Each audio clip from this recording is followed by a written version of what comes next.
Right when I joined the group, 1970, televangelism wasn't even a thing, but there was one guy out in LA who had a church in the home, he called it. And so we were kind of his project, and he had, every week he had to do church in the home. So he had all these, converted hippies come, but it was like this. It was all just really? Cellophane, stained glass.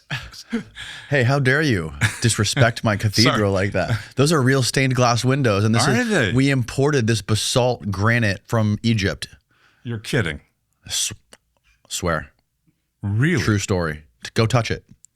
Where in Egypt? Aswan. Oh, nice. Sticker. I'm a sucker. I lived in Egypt for a year. 1 year only? Yeah, a little less than a year, actually. Oh, okay. We had an abbreviation due to the authorities. So made a quick move. So, okay, for people who don't know who you are, essentially like high level, you were in the Children of God cult for more than 20 years, roughly around 20 years. May 1970 till early 1991. You lived in 20 different countries, and you had 17 kids when you were in the cult. Correct. Good Lord. I like how you kept up the whole, the beard and the hair. It's very fitting. Yeah. Once I didn't have to appear before customers. Right. So the Children of God cult is one of the most sinister cults I've ever heard of.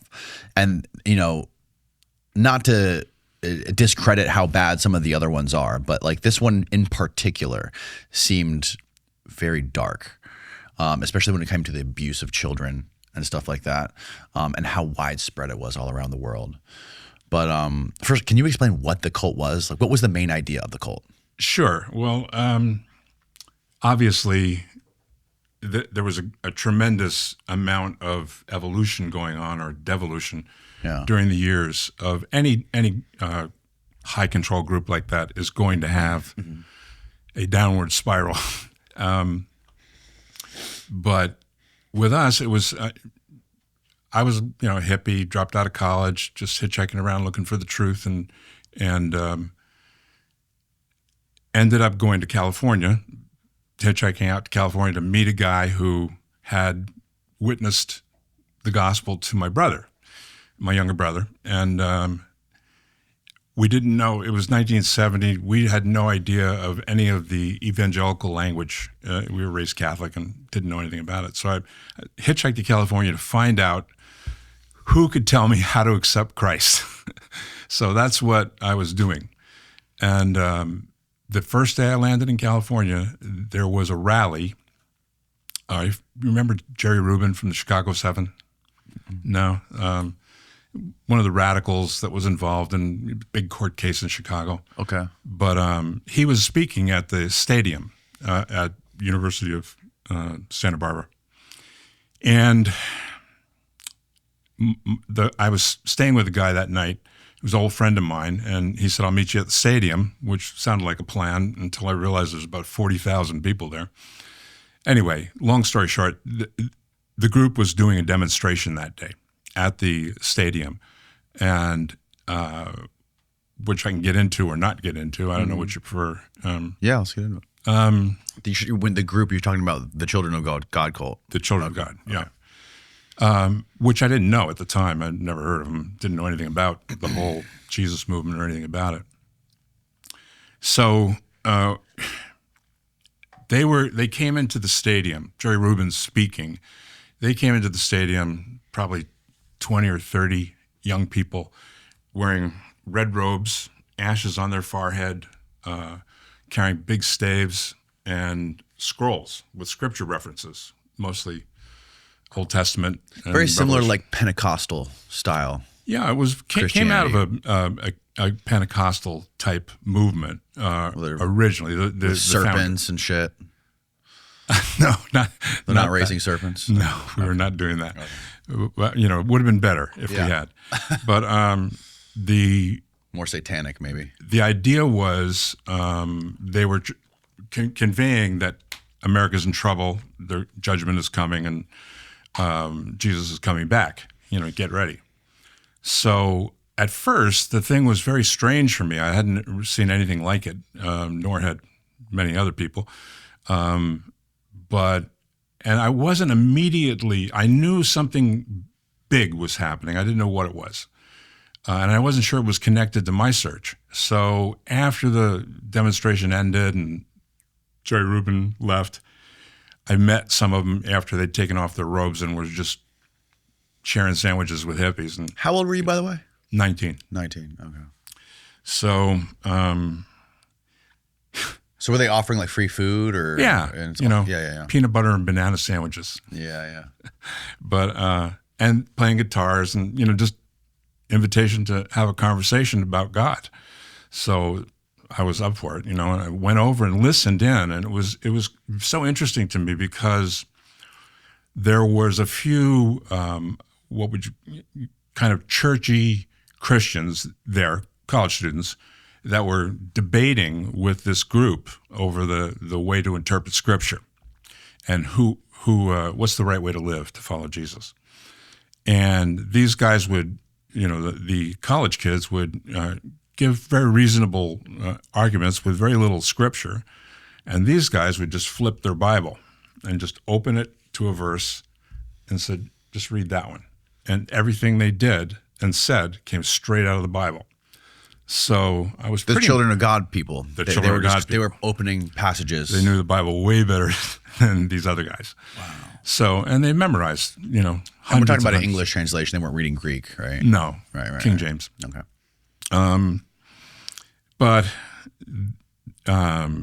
And their zeal was obvious, and they were clearly committed. They, in the conversation, you found they lived communally. They lived by faith. They didn't have jobs or anything. They just went out every day to tell people about God and challenged them to follow Jesus. So I was really drawn. And in the course of the conversation, I talked to them about how do you accept Christ, So they led me in the sinner's prayer. I'm not sure if you're familiar with that term, but it's widely used in the evangelical community, to ask Jesus into your heart and begin a new life, which I did. And I had a pretty profound experience of conversion. I really genuinely sensed that God had come into my life. So as time went on, I was happy about that, obviously, but I still was a little nervous about what the commitment was being asked of me, to forsake all and follow Jesus. And I thought, well, maybe if I come down to see you guys, they were from L.A. They came in a bus from L.A. to Santa Barbara. What year are we talking again? 1970. 70. Right after Kent State, that era.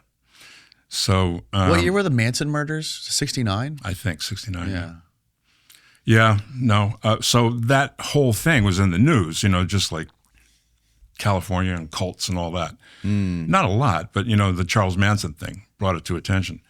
So I was a little like, I'm not sure. I never came into anything quite this strong in terms of its emotional and spiritual force. But you sort of had a void in your soul you were looking to fill, right? You were looking for something.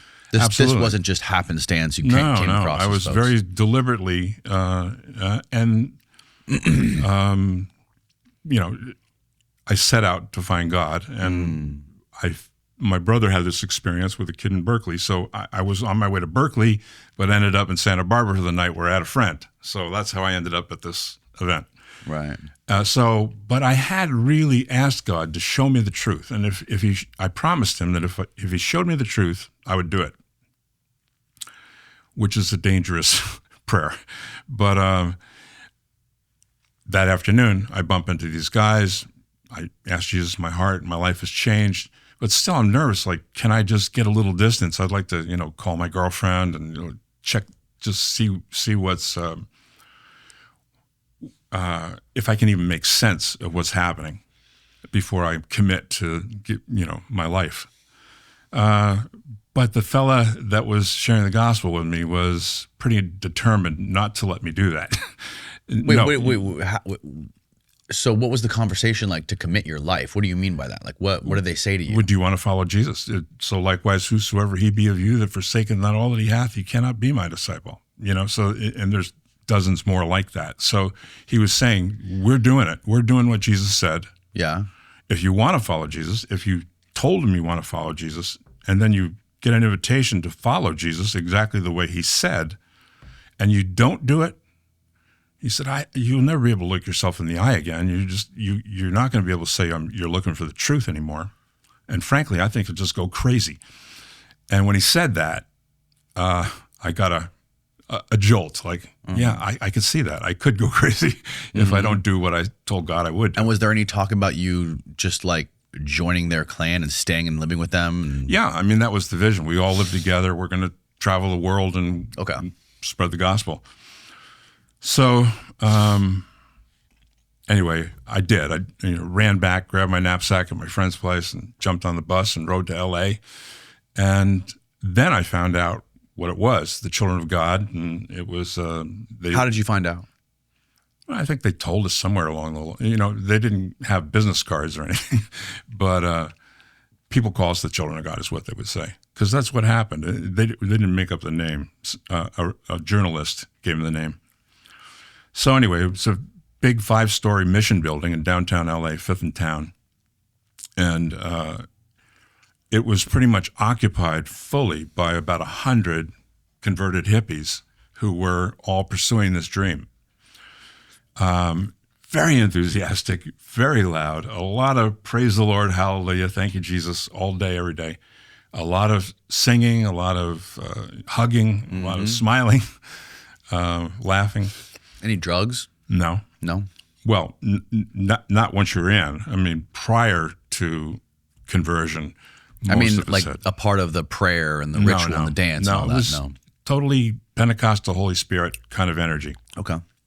With a dose of radicalism, that was challenging to all the values of mainstream America and frankly the world. I mean, this is the right way to do it, and this is what Jesus said we should do, and this is what we're doing. And if you don't do it, that's your problem. It's come along and we'll help you get into it.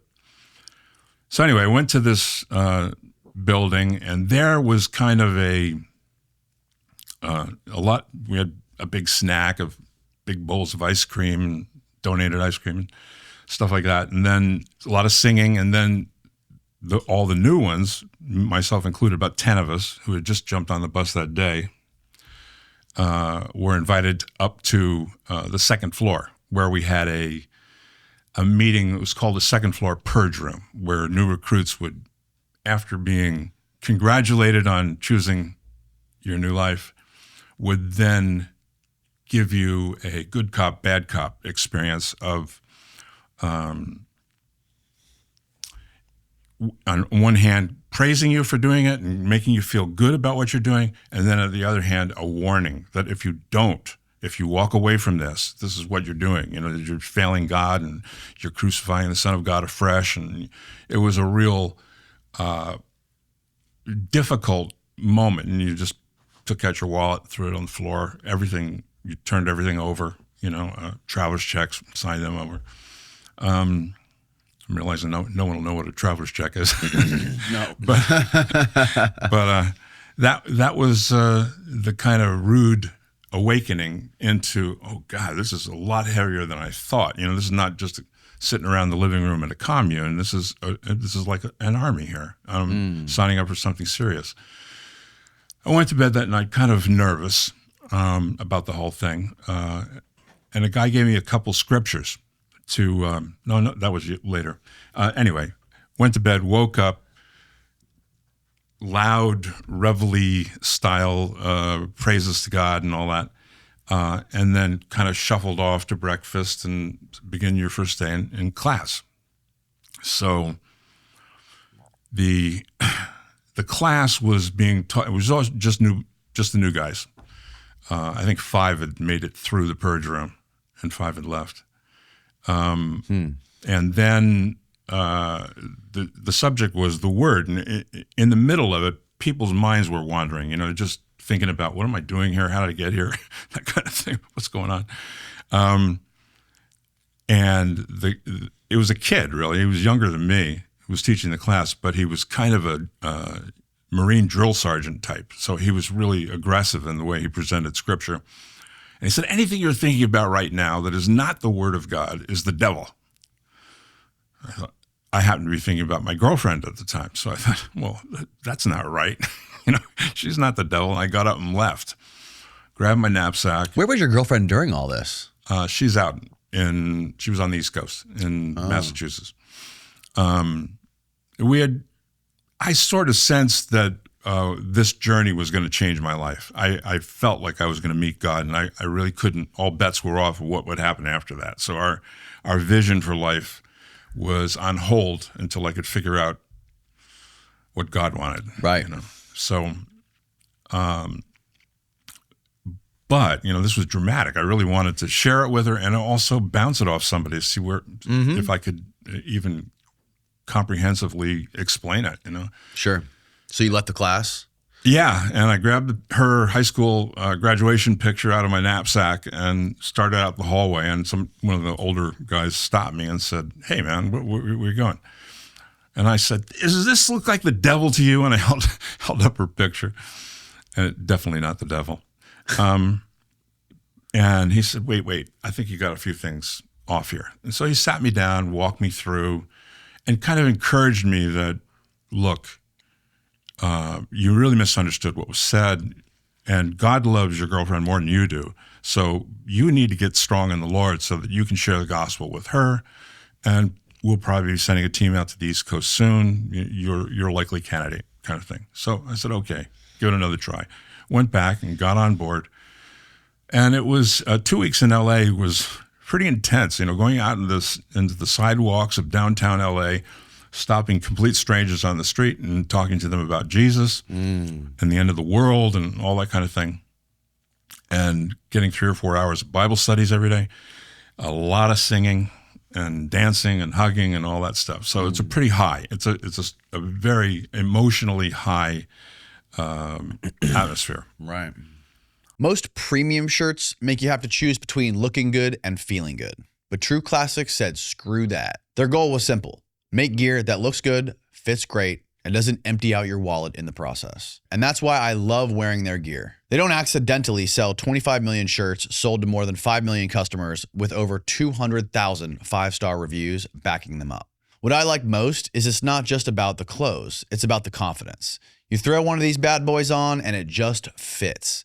Tailored where you want and relaxed where you need. No weird stiffness and no boxy cuts, no nonsense. I've been wearing True Classic for a while now. Recording days, casual nights, and even travel. And it's the perfect middle ground between a gym shirt and even a going out shirt. It looks sharp, it feels soft, and it moves with your body. And now this holiday season, they've got lines for women and kids too. Same comfort, same quality for everyone. So this holiday season, skip the overpriced designer nonsense. Gift comfort, gift confidence, gift True Classic. You can find them on Amazon, Costco, Target, but for the best deals, go to trueclassic.com/Danny. Again, it's trueclassic.com/DANNY. It's linked down below. Now back to the show. As time went on, then they said, hey, we've got another community down in Texas that it's way out in the middle of nowhere in the sticks. And it's an old ranch that was used for a missionary training base, and we've taken it over as a training place for our movement.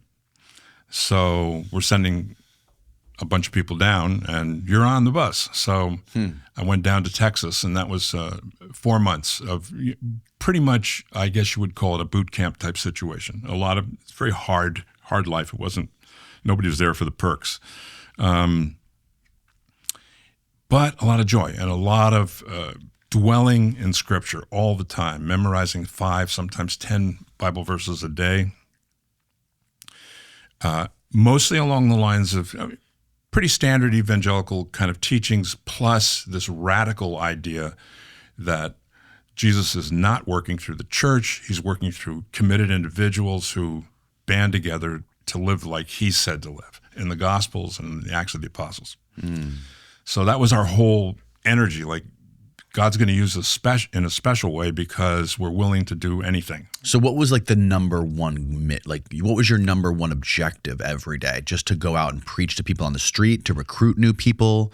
Yeah, in LA it was that. Okay. In Texas it was more, it was, like, I don't know, probably 10 miles to the nearest truck stop. There was nowhere to evangelize. And that was pretty much training. So 4 months of pretty intense training, miserable living conditions, and just. And when you say training, you mean learning the Bible, memorizing the Bible? Learning the Bible, memorizing the Bible, and learning like how to answer questions. Just standard evangelism stuff. What if someone doesn't believe in God, here's some verses you can use, and blah blah blah. That kind of how to evangelize. And all the time you're learning how to get along with everybody from bikers to prostitutes to junkies to, I mean, it was just a wild bunch. Jazz musicians. I mean, just a wild group of people that are all on the same journey and really committed to it. So there was a lot of high energy and a lot of stuff that was really hard to take. You're a hippie. You don't want to have a bunch of rules and, so much regimentation, which was part of the deal. You had to submit like a guy going in the army. You have to let go of your old personality and become the new person that you are in your new calling. And you really you first discovered these rules, and you encountered these rules in Texas. Everything was like, even in LA, like you always had a buddy. You always went 2 by 2, which was a biblical term. But we carried it to a lot bigger extreme than the folks in the Bible did. But so you were really kind of, there was a lot of, it wasn't surveillance exactly, but it was. Everybody was, looking out for each other. So if somebody started to have doubts, it would usually show up on their face, and you would get pulled aside and given a little personal attention and counseling, try and help you through your battles. So, and then every night you'd have a worship service that was very joyful and transformative. Just that kind of a life after the life I had been living it was just very, very different. And I could tell I was changing. My personality was changing, which I thought was good.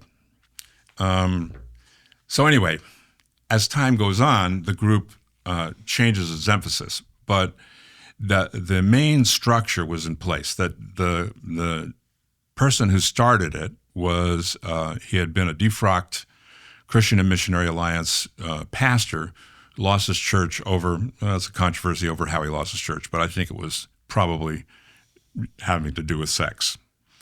Talking about Berg? Berg, yeah. Yeah, David Berg. So, and he had this, vision of just molding young lives into something that was, that's him.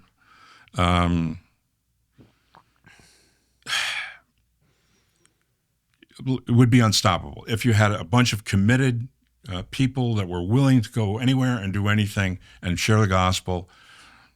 We'd take over the world. In the meantime, if you happen to be a narcissist, what a setup. David Berg, very interesting backstory to say the least. His upbringing with his parents, how he was raised. I think his mother was the first Christian evangelist in the United States. Yeah, and was doing all kinds of insane things, proclaimed to have divine healing powers. She was a big part of the healing movement, yeah. Yeah. And he didn't really succeed at anything until he was like in his 50s. That's when he started the Children of God in like Huntington Beach, I think, right? Yeah. I think he was part of his mom's evangelistic team, played piano, that kind of thing. Yeah. But he wasn't really a well-known preacher or anything. And when he was from what I understand, when he was a young child, he had a very traumatic childhood where his parents would shame him for like weird, like normal, what most people would consider normal sexual proclivities of kids going through puberty or things like this. And they would like threaten him with like chopping off his and like doing weird things with him and his sisters and watching him like when he was a kid, like lots of weird early programming that happened to him from his parents in his early childhood. Folks who have done psychological studies on Berg, always comment on the bizarre nature of, it's not even all that bizarre when it comes to the evangelical world. A lot of very strict fundamentalists approach child rearing and sexuality that way. But I think it probably was more extreme in his case. And given the nature of he thought about sex a lot. So it probably was a big problem for him growing up. Yeah. But just typically, that's the story of the Catholic schoolgirl. Yeah. I'm a Catholic school kid. You tell a kid that lucky. You tell a kid they're forbidden from something. It's just going to make them want more of it. Yeah. Typically. Yeah. No. His story is not that different from many other people who grew up in that tradition. Yeah. But his reaction to it was extreme. So he internalized a lot of stuff, and over time, I think, as a traveling evangelist, people have opportunities to sleep with people that they're not married to. It just happens. It's not unique to cults. It's, all over. And I'm sure he engaged in that. And along the way, he also got really involved with one of his daughters. And so that was we didn't know any of this. It wasn't advertised. Or many, many years later, it came out. But so he had already begun crossing the line into sex with minors. This was before he started the cult. Right. Mm-hmm. She was, I don't know. I think he was probably a preteen age. So what happened after Texas? When you first went to Texas to train? They sent a team to Cincinnati, which was closer to where I wanted to go. I still wanted to get back and to the East Coast and talk to my friends and girlfriend. And that was a total outreach. We were on the streets every day at the University of Cincinnati sharing the gospel. Sometimes, have new recruits come in every week, 1, 2, 3. Some of whom were like well-known musicians and that kind of thing.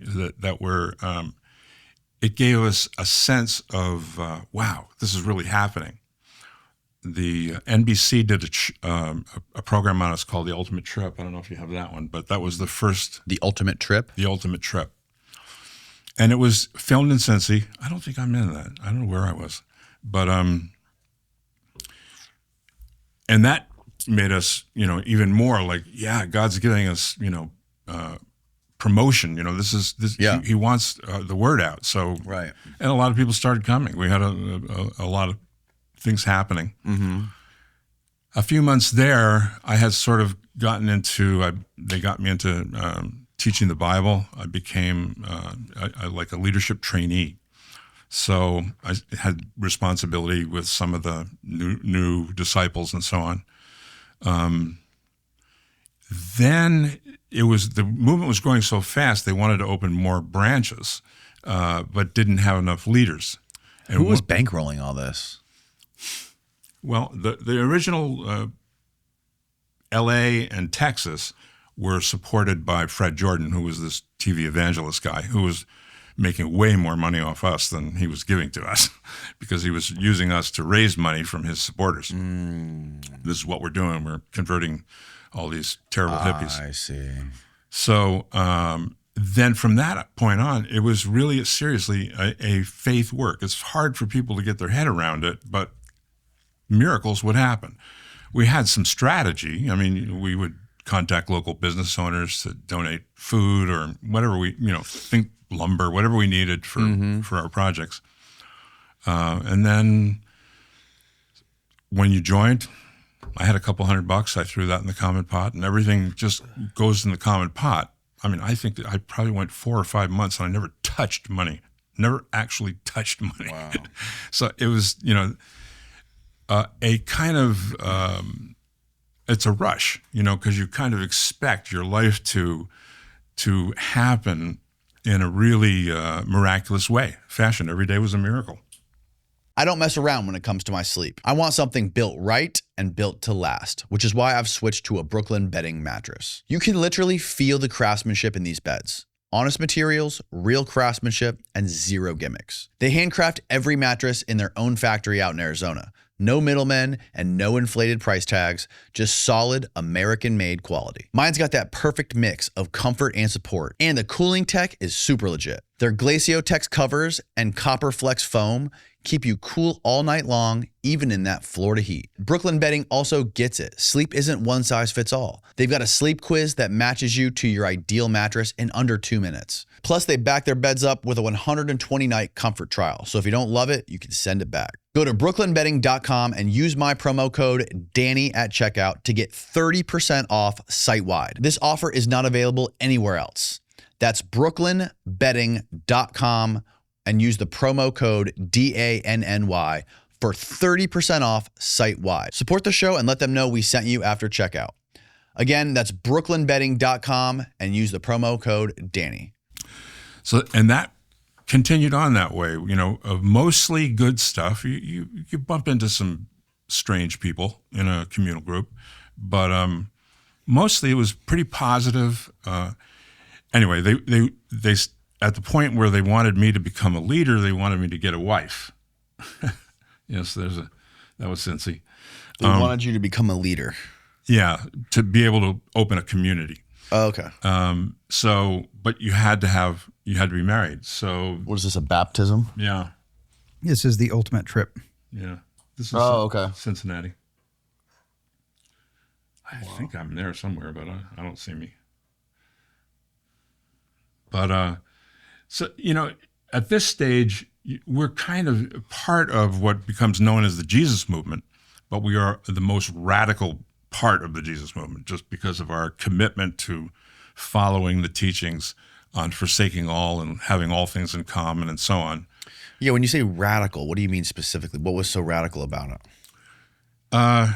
Just because you guys were devoting everything and exactly. living together, getting rid of all your personal belongings and just forget about education, sleep and breathe, forget about businesses, forget about any of that. Just preach the gospel and God will take care of you. You guys were like living in your own separate reality. Correct. And we would challenge others to do the same. So it was a very aggressive, whenever you're arguing a case, you're also convincing yourself more and more as you present the interesting. This is what Jesus challenges his disciples. And you turn to the page, you read it right out of the book, and people go, would you guys often get in debates with folks in public, like heated actual debates, or were people mostly either checked out and just like ignoring you guys, or like interested? Debates were very common, and it was kind of in other religious traditions. I also experienced this, where people it's a bit of a sport to try and win someone over to your point of view. And if you're doing it for God, all the better. You got a little juice there. But and we would always try to bring it back to the Bible, so that, and there is some if you read through the Gospels, there's a very little connection between the way Jesus challenges his followers and the way most people live out their Christian faith. So right. It was, and at that time, 1970, it's, people are ready to do wild and radical steps, like just give away all your stuff and join the movement and go anywhere. Such a crazy time, the 60s and 70s. Yeah. There's so many wacky stories of shit that was going on in the United States during the 60s and the 70s. It's unbelievable. I think that's a big part of how this movement coalesced, because it was. I mean, think about it. You had MK Ultra was going on, a government mind control program, legit, that was declassified. You had the Charles Manson murders, which was evidently tied into all of that. You have the whole Cold War, Kennedy getting killed, the Vietnam War. There's just an endless amount of fucking bullshit that was going on back then. Yeah. And deception, and government lies, and just Wow. Yeah. I think that was like the pinnacle epoch of just like Twilight Zone of America. Yeah. Also, flower power. Yeah. So I mean, it wasn't all dark. There was a lot. Right, but that stuff got subverted Yeah, it by the did. government. But yeah, I don't think some people have proposed that perhaps some of that the government got interested in us because we had a pretty impressive technique for mind control. I mean, we were really good at it. The government got interested in children of God. Well, some people speculate that. Okay. I don't think so. I never saw any evidence of that, but I have heard that people checked it out and then kind of realized, I don't even think we could control these guys. So. Well, yeah, if you were the government, and they were interested in mind control, that's a fact. They were interested in you guys. Well, how would they figure out what was going on? Well, they would have somebody try to join and see what it's all about. And if they were good at the job, I suspect that probably did happen. Mm-hmm. That people would come in for a couple of weeks or a month or 2 months, and they didn't quite fit the bill of the typical disciple. So I think there was probably some research going on, but I think they just thought we can't. I don't think we'd have a way of steering this. Unless they did it through Berg, but I don't think Berg was interested in sharing. They might not want to steer it. They might just want to understand it. Yeah, maybe. Yeah. So you were on the streets. You were preaching to people on the streets, trying to convert people, trying to engage people and recruit people, doing debates. Was there anything sinister you were noticing at all, or anything that was? No. I mean, in terms of, what we later became most well known for was the sexual stuff. We were so prudish. I mean, I was getting to the point where I proposed to my wife. Okay. Because they're trying to, encourage me to take a wife so that I can open a community. And we were going out to LA to get ordained. We had a problem with the draft. So they thought, well, if we get all these guys ordained and get them as licensed ministers, then they'll be able to better qualify for an exemption. For the Vietnam War. For the Vietnam War. So the bus was going from Cincinnati to Texas, which was our other big commune at the ranch, and then to LA. There were only 4 single women in Cincinnati and probably 30 single guys. So they said, look, why don't you come back with a wife? Because there's not much to choose from here, but you got lots of women in Texas and in LA. Surely the Lord can give you a wife out of them. The fact that I didn't know them was really not an issue. They had a kind of an arranged marriage kind of concept. I took that in, but after a few days I went and said, I don't think I should do that because I think I'm supposed to marry one of the girls that's here. And they said, oh, well, that's interesting. 2 other guys have asked for her hand, so, but okay, come back, no wife. We'll see what works out with Stephanie, my wife. And I got, back from LA. She was gone. She had gone up to Detroit to pioneer a new work up there. And I thought, well, that's a good test. So if we end up getting back together, then I'll know that, God was engineering things in a certain way. It was a little bit of a test.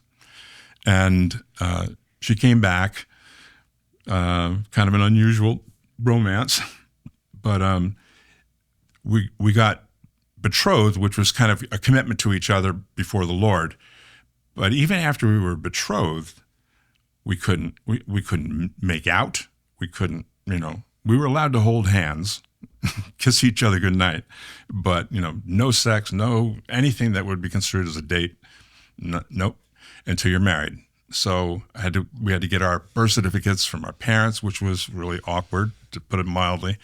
And then when that all happened, we hitchhiked to Kentucky because we were too young to get married in Ohio without some document, and got married. That's the nature of the group that I joined. It was extremely, strict. on all sexual matters. But as time went on, that all changed. But there was what I try to explain about the difficult thing. Obviously, you led with it. These guys are the worst. They're just so nefarious and dark and all this stuff that happened in the group. And I don't deny it at all. It just didn't happen early on. It was a very slow place, probably 6 or 7 years in the group before that stuff started happening. This is the way cults typically operate, right? They draw people in with the glamour and all the good stuff and the future promises. And once you get so far down the road, the point of no return is when they introduce the evil shit, or the trafficking, the child abuse, or Xenu, the galactic overlord, whatever your cult god is. That's when the crazy stuff comes in. Yeah. It's. I think Berg was making it up as he went. He may have had some sort of a blueprint in his. He may have. At what point did you meet him? I met him in Texas. In a few times. Early on. Okay. Yeah, he was charismatic, a bit spooky. I mean, I wasn't used to anybody of his demeanor. He wore dark sunglasses all the time, even at night. And the rumor was that the reason he did it is because he could see all your sins, and it freaked out new believers.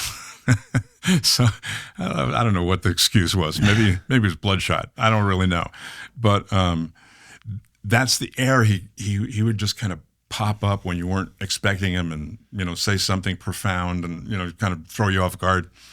It was. I wasn't particularly attracted to him or repulsed by him. I was just fascinated because I never saw anyone like him. Mysterious. Yeah. So as time went on, to me, it seems like if you give a guy with narcissistic personality disorder the attention that he was getting from these wildly enthusiastic, young, virile kind of young people, that kind of a crowd, he's going to do something with it eventually. If whether he was thinking about it in the original case or not, it morphed that way. So he started getting, concubines or whatever you want to, he had other girls with him from time to time, most of which we knew about one, but we didn't know about the others. So, and that was kind of kept hush-hush because it would freak us out. We were not allowed to make out with our betrothed, and he was messing around with other people's wives, so that leaked out later. Mm-hmm. Okay. But he would slowly introduce ideas of more sexual freedom. We were pretty repressed, we were, like church Christians, but on steroids. We were really intense about everything. So he had to kind of steer us into a path where we'd be a little more liberated, skinny dipping, or that kind of stuff. Right. But once he got into a place where he had several thousand followers all over the world and was living separate from any of the communities, he lived on his own, just he and his wife and a few helpers kind of thing. Then he had the liberty to do whatever he wanted, whenever he wanted, and it just got stronger and stronger. Mm. Then he got the bright idea that, maybe we should use our sexual energy and attractiveness to the public as a way of gaining recruits. Show them the love of God in a physical way, like you would feed them or take care of them if they're wounded or that kind of thing. And that's the way he built on it slowly. First, it was just a matter of don't be afraid to flirt, just to engage in a flirtatious type of conversation if it will help you draw that person into a deeper conversation and a longer conversation. Mm. And then it went from that where he started, he and his second wife were going to dance lessons in London and meeting all these lonely guys. And eventually she started hooking up with them as a way to give them the gospel. And they got a few recruits from that. And they thought, well, let's take this show on the road. So they launched a worldwide rollout of this new plan called Flirty Fishing, which I hope you don't have. Flirty fishing. Yeah. Don't Google it. Don't Google it. Why?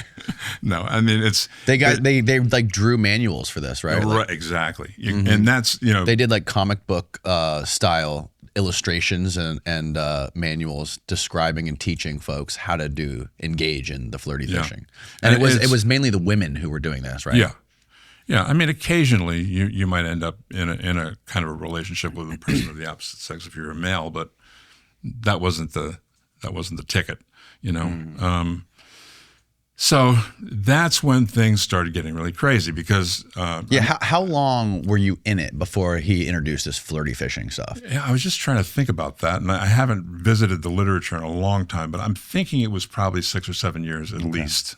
Okay. Yeah, that stuff. God's whores. Look at that. So yeah, it's not something like I really brag about. And when did he change his name to Moses? What happened was it was an early article when they were on the road camping in state parks and buses and stuff. One of the guys came out and said, "This is like Moses and the children of Israel." So we got the name Moses and the children of God there. And then he later took, David was his original name, but he also takes on the character. He feels that he combines the anointing of the prophet Moses and the anointing of King David in one person as this great end time prophet, which we had a whole kind of theology about where in the Bible this speaks about this guy, but it's all patched together in a very weird way. Eventually, interpretation. Yeah. Most Bible scholars identify it as messianic, as Christ, but he had a way of twisting it into, this is me. And this is a new, the change will be as great as from the Old Testament to the New Testament, from the New Testament to the end time church. So the idea was this is going to be really a dramatic departure.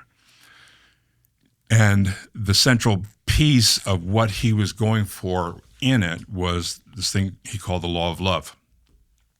And in it, he sort of said, it doesn't really matter.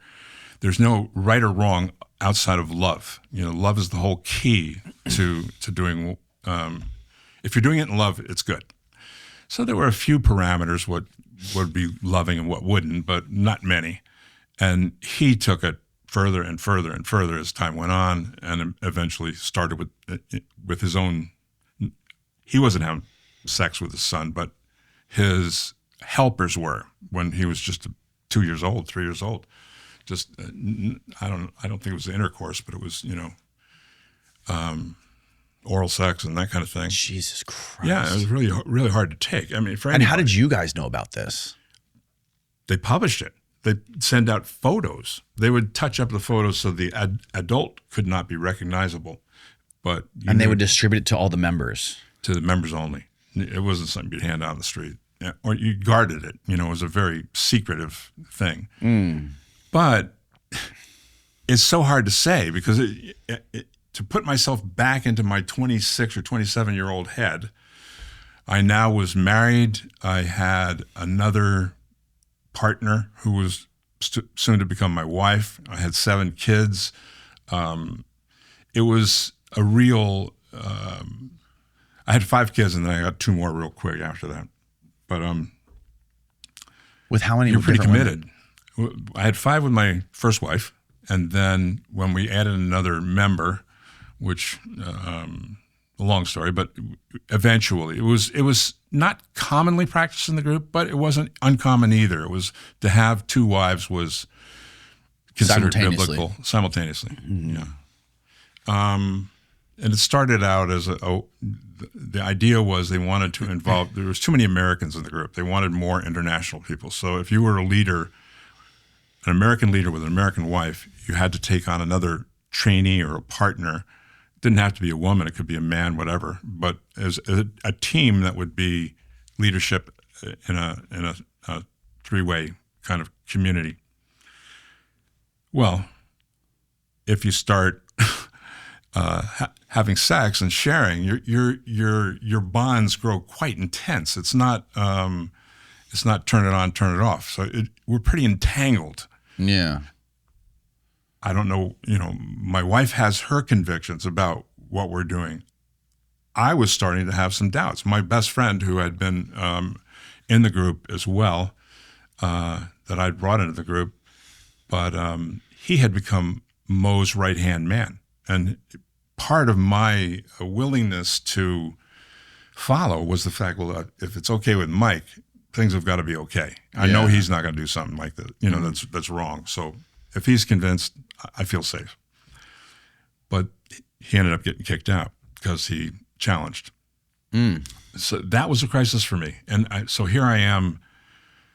I was at the time a pretty big leader. I was over about, I don't know, probably a dozen countries, works all over. And all this kind of... You were in charge of a dozen country groups in different countries? You're right. So maybe, I don't know, probably 30 or 40 different communities, but spread all the way from Bangladesh to Greece and parts of North Africa. So it was a massive area. And, what did I know? All I knew was 19-year-olds' education and the Bible and a very particular interpretation of the Bible. Right. So, but everyone around me, my wife, my kid, we're all involved in this thing that's kind of all-consuming. You don't have like outside friends and stuff, It's just your whole life is tied up in the community and committed to it. You're still experiencing miracles. I got to admit, they started getting less and less. As time went on, that miraculous aspect of our life became more strategic. We'd figure out, well, this works good. Let's try busking. Let's do this. Let's, different ways to raise money. FFing was one of them because people would be quite generous with people. Flirty fishing. Yeah. Okay. And I felt a real change going on, and I got in trouble for having, I don't know, bad attitude or something. They just didn't think I was committed enough. I wasn't. I didn't have enough of the spirit of David, of our leader's spirit, to properly lead. So we got canned, and it was a big, a public denunciation and letters going to everyone in the world is reading about you and all these things. Some of them are making statements about what a jerk you are. It's a hard thing to go through. I was quite tempted at that point to just say, fuck this, I can't do this anymore. But it was my whole life, my wife, my kids, by this time 2 wives. It was, I couldn't emotionally allow myself to get strong enough on my conviction that this is wrong. I should leave. Because I knew it would probably cost me my family. I just didn't think my wife would come with me. We were living overseas.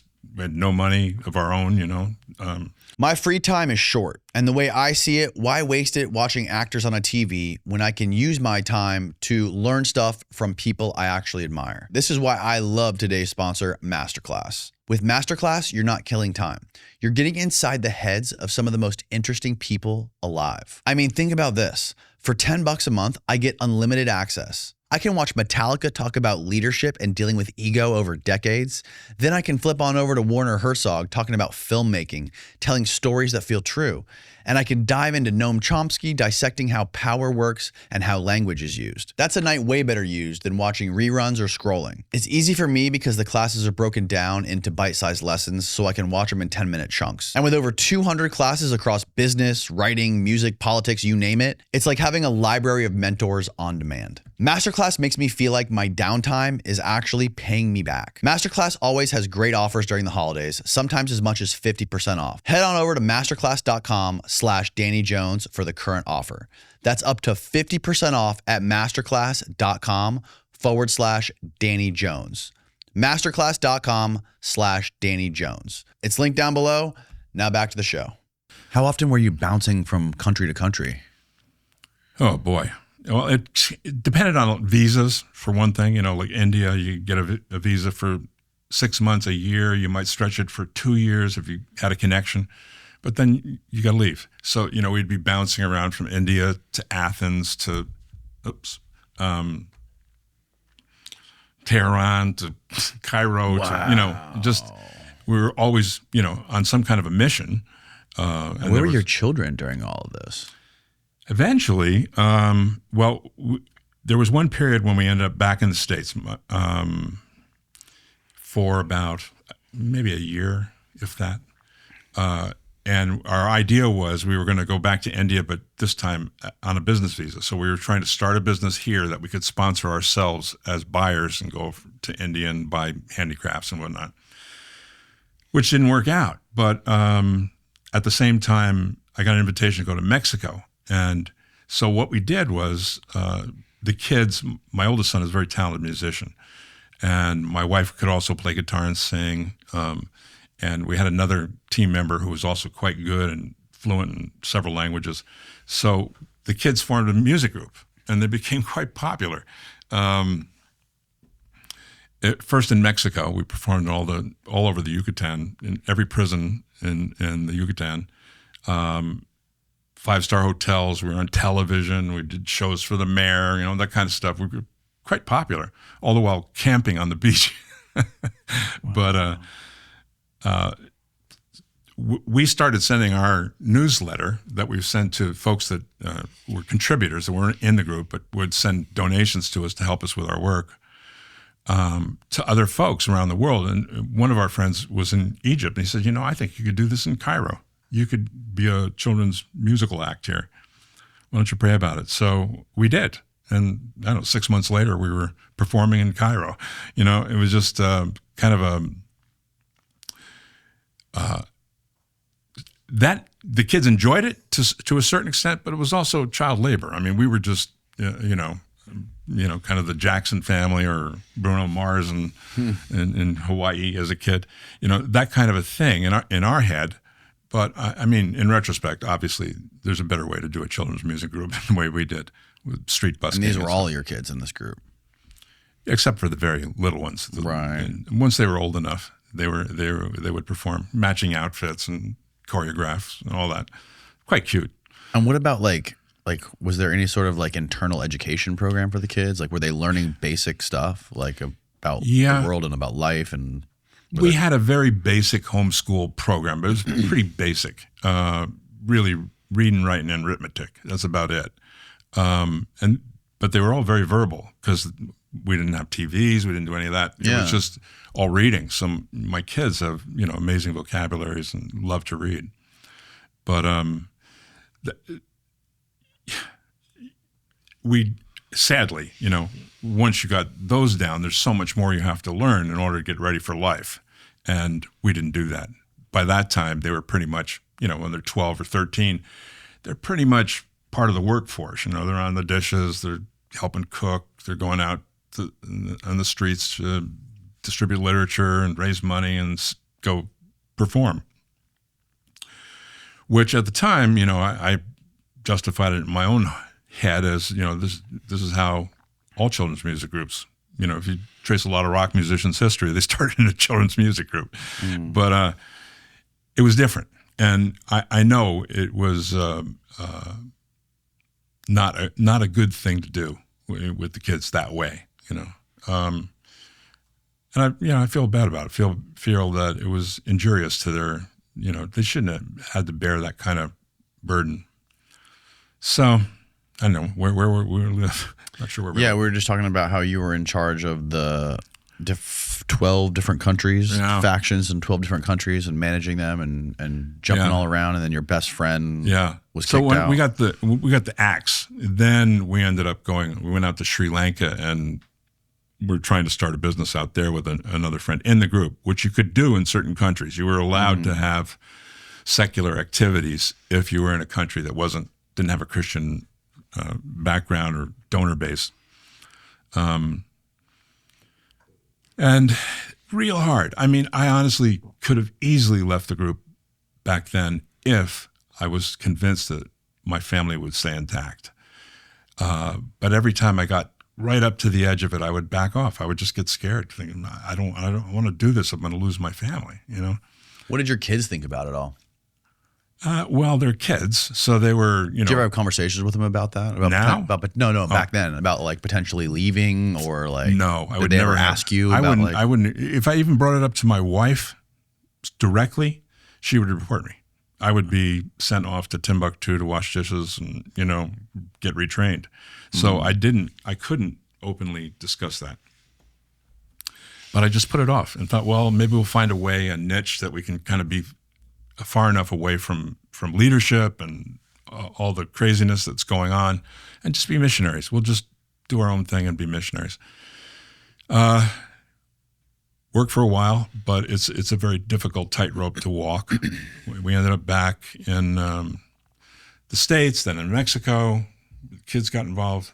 Then back to Cairo. Then I don't know. It was jumping around a lot.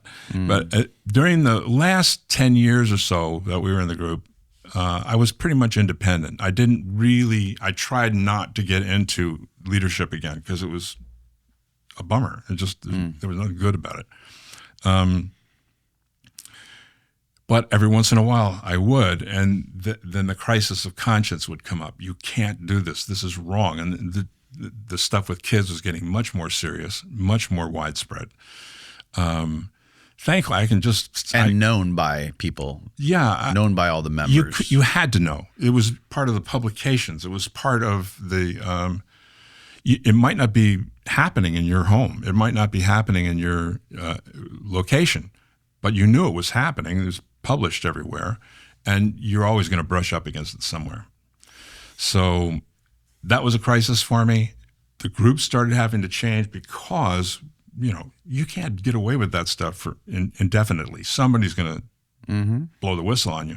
So then we became much more of this, freaked out, draw the curtains. Paranoid? Yeah, paranoid. And we rent a house and have 20 people in it, but you'd think there were just 3 people living there, just going in and out in tinted vans, all this kind of, just a crazy way to live. Except we were all freaked out that they were going to take our kids away. So that was once it got so bizarre that I realized I am doing nothing for God here. All I'm doing is playing a role in this abusive organization. I have to get out. I hope they'll come, but I don't know. I don't know what they'll do. And that was a pretty big moment for me. They finally came out with some list of rules that was just so insane. I just said, wait, why don't you just tell us a list of the things we're allowed to do, because it would be a lot shorter than the list of the things we're not allowed to do. So, and that blew up. Then I was in the doghouse, and next thing I knew, I was being invited to serve the Lord in some other capacity to leave the group. How did you protect your kids from the abuse? Well, I don't like to discuss my own children's personal experiences, and it really depends on where you were, how old you were at the time that this particular activity got widespread within the group.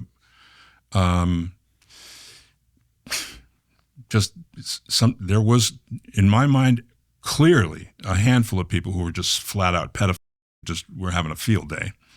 A lot of people who got into that activity did it with the believing, this is the way the logic went. If we already were sold on the fact that God created sex, it's good, it's beautiful, it's a gift.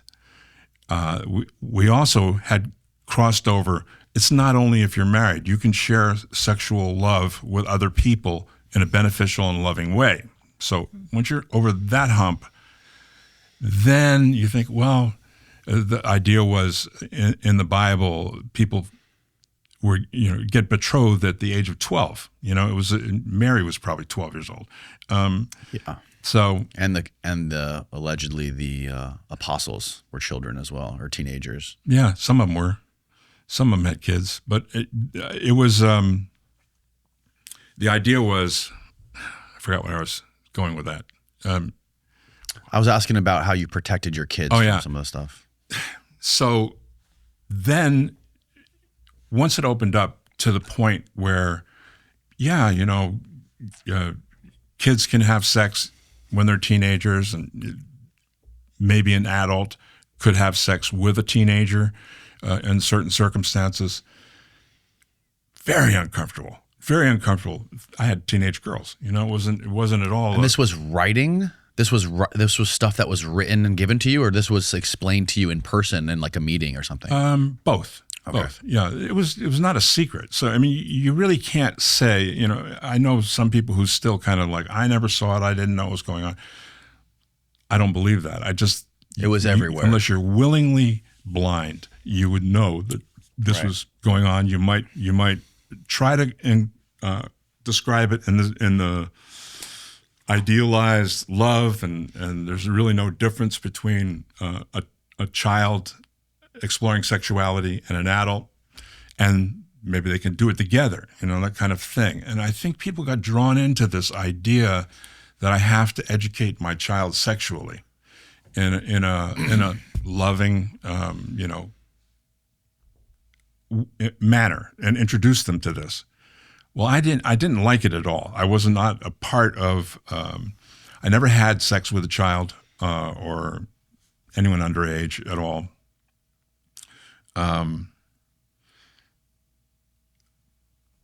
But it's a miracle, honestly. It's very hard to imagine how I escaped from any situation, because of the places that I lived, there was an awful lot of it going on around.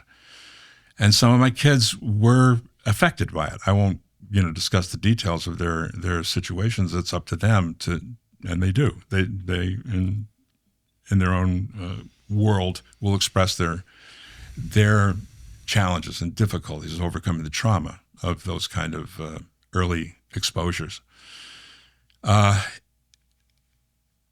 Once we got out, it was, in terms of the rest of the group, I think it really went, Berg himself, I do believe, was a pedophile. He was just an everything. He was just, just a dangerous, dangerous man. And I do think there were other people in the group who just had a field day with it, and they're very, very just selfish, just going after people that it was going to be hurtful, and they didn't care. But not everybody, and I know some people who got caught up in it who deeply regretted it and have recovered their bonds with their kids in a beautiful way, just by admitting they were just crazy, just went nuts in this whole thing. So I got to say, my kids are remarkable in the way they've struggled through the issues of their upbringing, and found a way that they have certain strengths of character and of resilience that not too many people do. And so I got a lot of respect for them.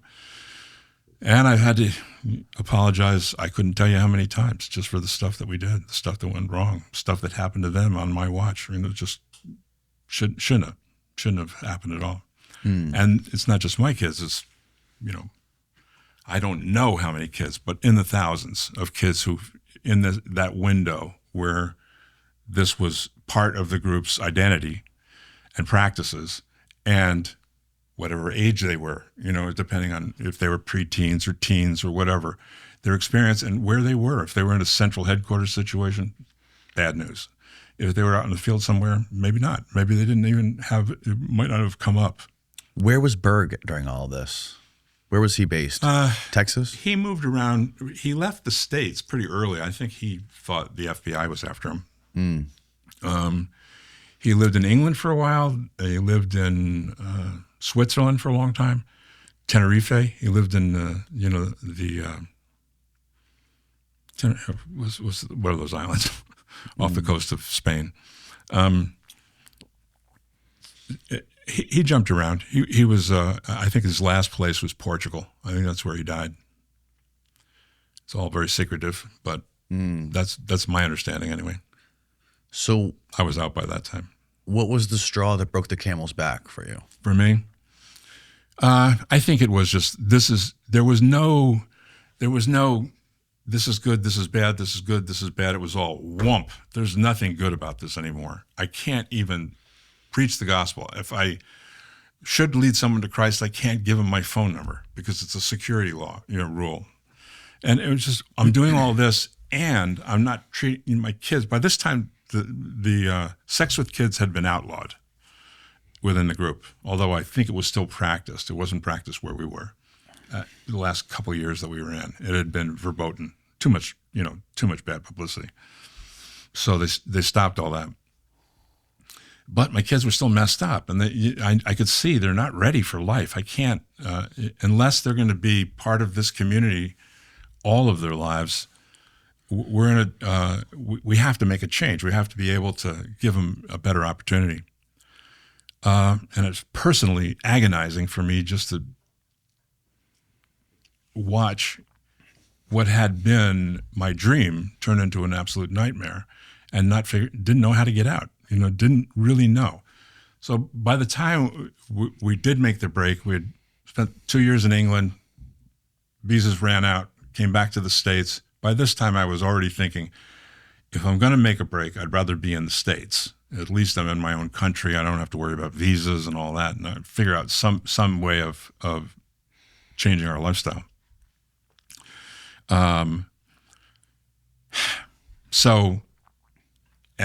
Within 6 months, the shit hit. It was persona non grata, wasn't allowed on the property. Really, they're not. You don't go out with a friendly handshake and a gold watch. You get pummeled. So, and the kids, all their best friends, not physically. I mean, okay. You're a real stinker. You get people just dump on you. And my kids were confused because all their lives I had been preaching, this is the way we serve God. And now I'm saying, nope, we can't do this. It's not right. We're not doing it. And all that's very hard. And they're losing their friends. What's the age group again? What's the age gap between how many kids you got? At that point, how many kids? Had 16. One more was born after we left. 16 kids. Mm. And you're around all of them every day? No, my second wife was still in England getting ready to have our sixth baby together when we came back to the States. And she's from New Zealand. So it was complicated. So we just figured, you have your baby here, and then we'll figure out visas later, or whether we go to Mexico, or we'll do something. We'll figure out a way to do it, because she wasn't American. In the meantime, I got kicked out of the group. She stayed, and she faced a complicated challenge in her own right. That meant she's a single woman with 6 kids, and totally at the mercy of the group. But that's what she felt she was supposed to do. And it was she was kind enough, which was unusual in the group. She was kind enough to allow me to maintain a friendly, ongoing relationship with all of our kids. So, What was the oldest kid? At the time we left, probably 13, 14 maybe. Okay. Down to a baby. Mm-hmm. But so every couple of years I'd get over to England to see them, or New Zealand or Mexico or wherever they were. Every few years I'd go over and try to, remember everybody's birthday every year, Christmas, all that kind of stuff. So we had a friendly relationship, but it was suspicious. If I came to visit, like in England, they wouldn't let me spend the night in the house. So, I had to stay in a trailer park up the street, that kind of thing. So she was still make sure I could see him. I wasn't allowed to talk to him about the group or anything, or why we left. It was a very confusing thing for them, trying to figure out why his dad, who, this guy he was so part of this group that how can he be against it now? I don't understand. It was really hard for them. Amazingly, they're all out now, thank God. Yeah. And we're pretty good friends. What about your wife? Second wife? You mean either of them? Are either of them still in? No. None of them are in anymore. It took Melissa, our New Zealand partner, a long time to come around. She was mentally convinced, and I'm not 100% sure whether that's just because she couldn't imagine life that wasn't part of the group. So, and And, it was going to be complicated if she decided to come with us and figure out all the things we had to do to figure out where to live and get visas and all that. So she held on for a long time in the group, but eventually she finally says, "I get what you're saying. Yeah, this is wrong." And the kids are all pretty well adjusted. And I have a son in Mexico City who's a high-paid consultant. I have, Today. Yeah.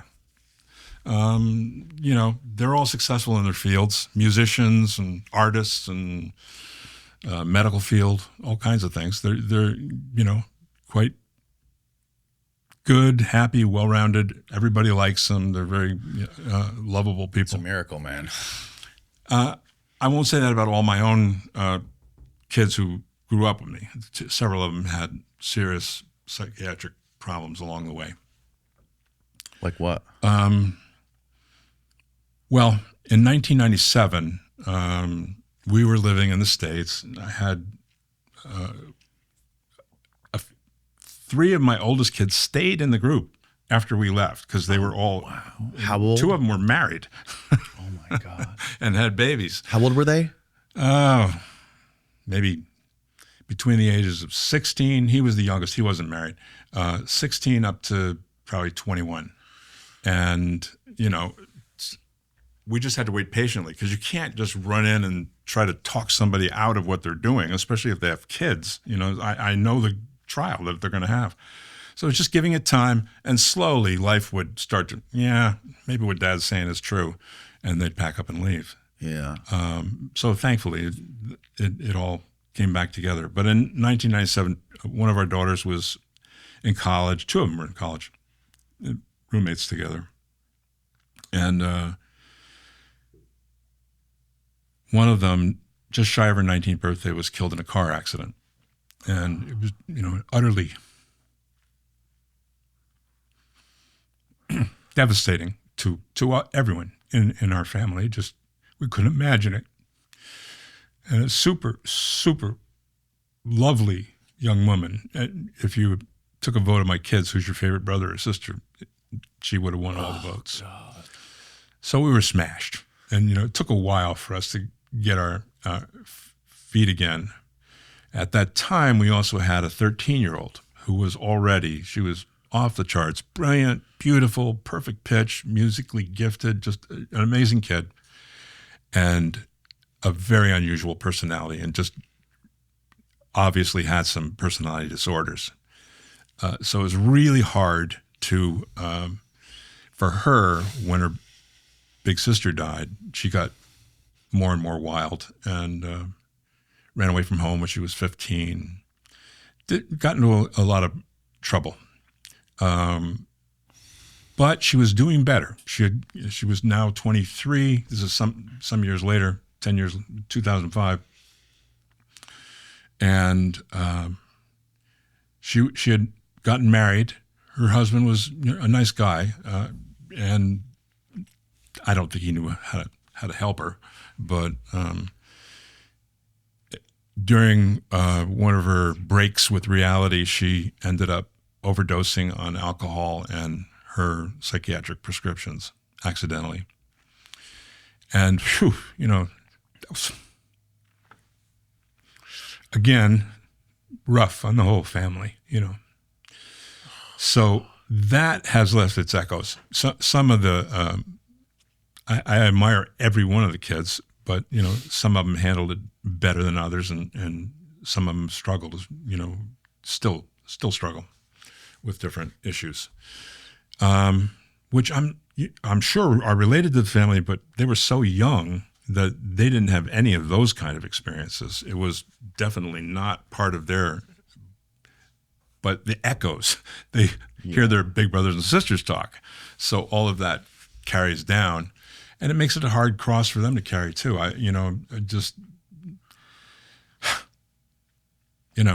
It's a tough thing. I was 19 when I joined the group. I had a reasonably good education. I was aware of many things in the world, and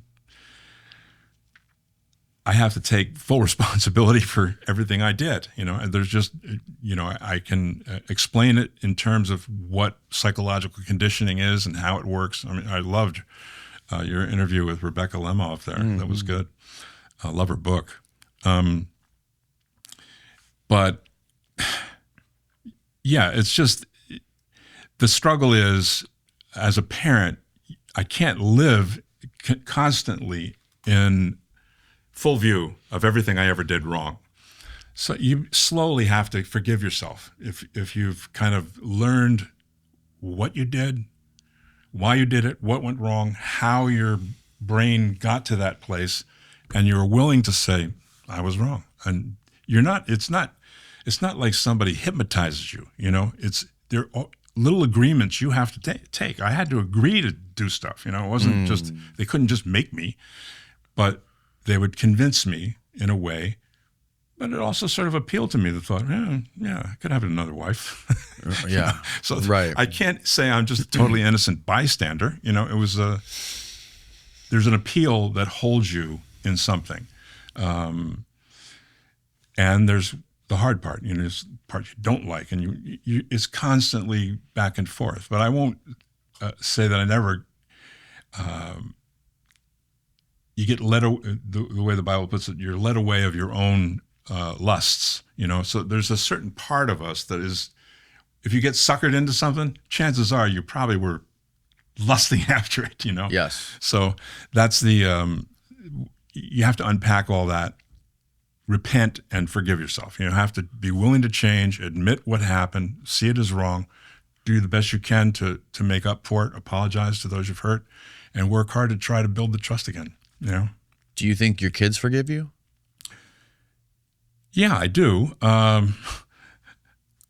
Although if they didn't, I'm not sure they'd tell me, Right. And it does, in moments of high pressure, sometimes something will come out, that, look, Dad, what can you say? Really, seriously, this is what happened to us, So it's Sure. But nonetheless, they love me. They seek advice sometimes. We're good friends. Everybody lives of our 9 surviving children, 8 live within probably a 10-mile radius. They still love each other and raise their kids together, and we're a big, loving, happy bunch. So 9 of them are alive. Yeah. We have one son who moved to Atlanta. I think he just couldn't handle the drama of a big family. Mm-hmm. But we're still very close. But he's not at the Pats game every weekend or something, He's got his own life, busy life. But yeah, I respect them. I give them kudos for being able to come up with a forgiving attitude.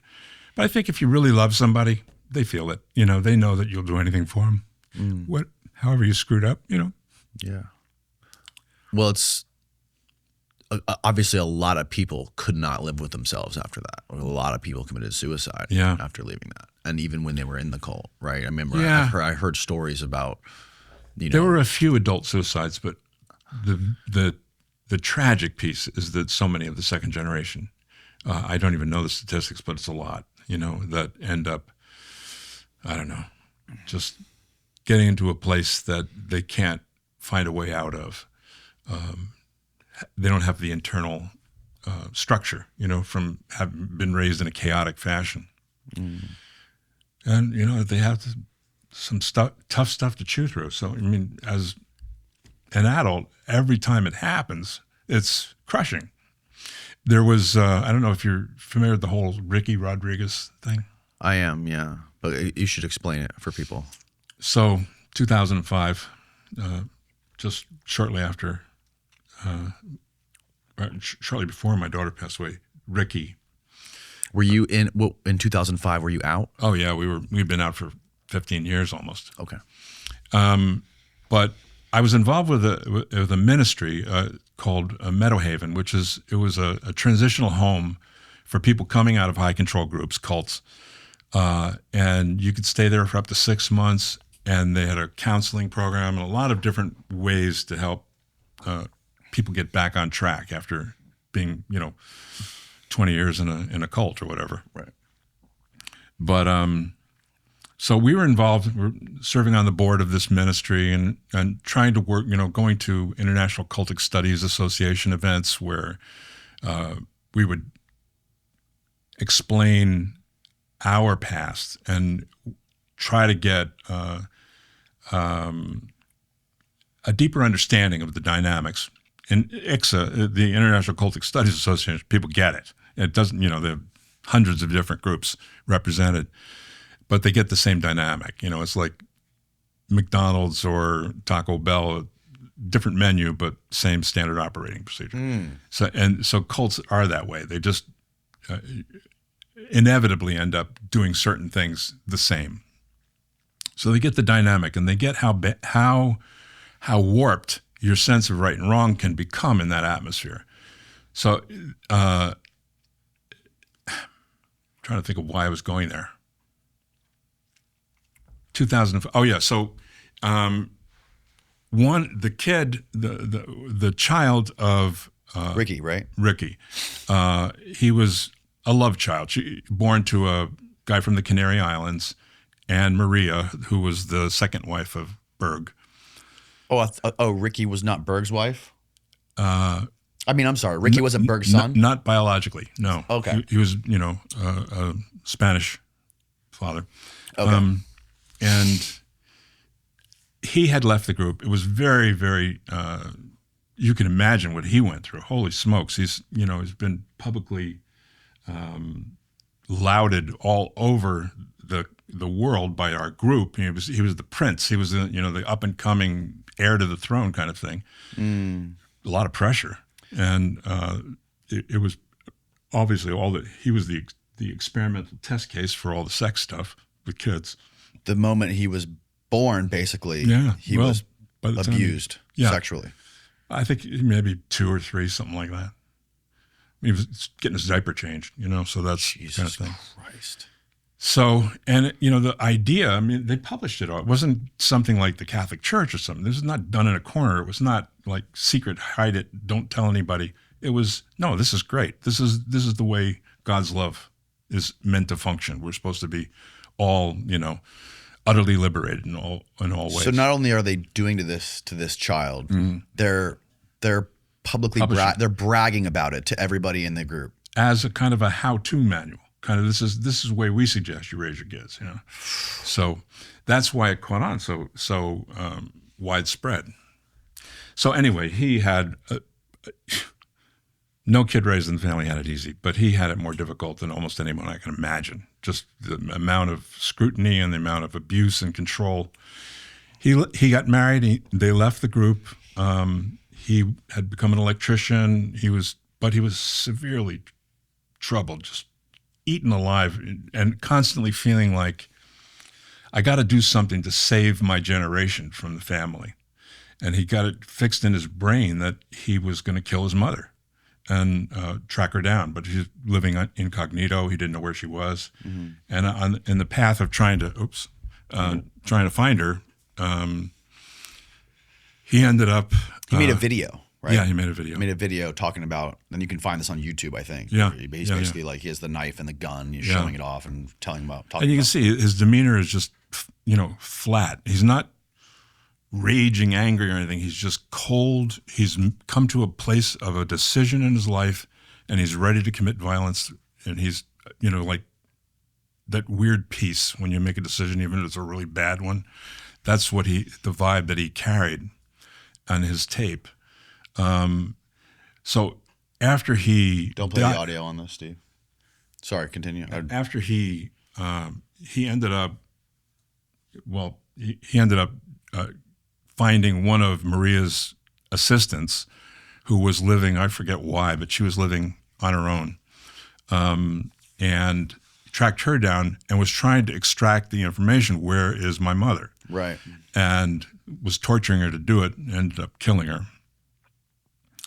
And then drove off into the desert and killed himself.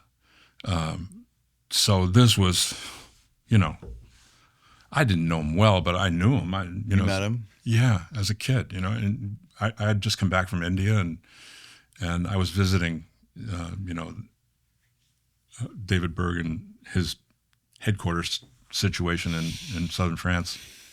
And he came over to hang out. I was just showing him pictures of it, and he was so interested.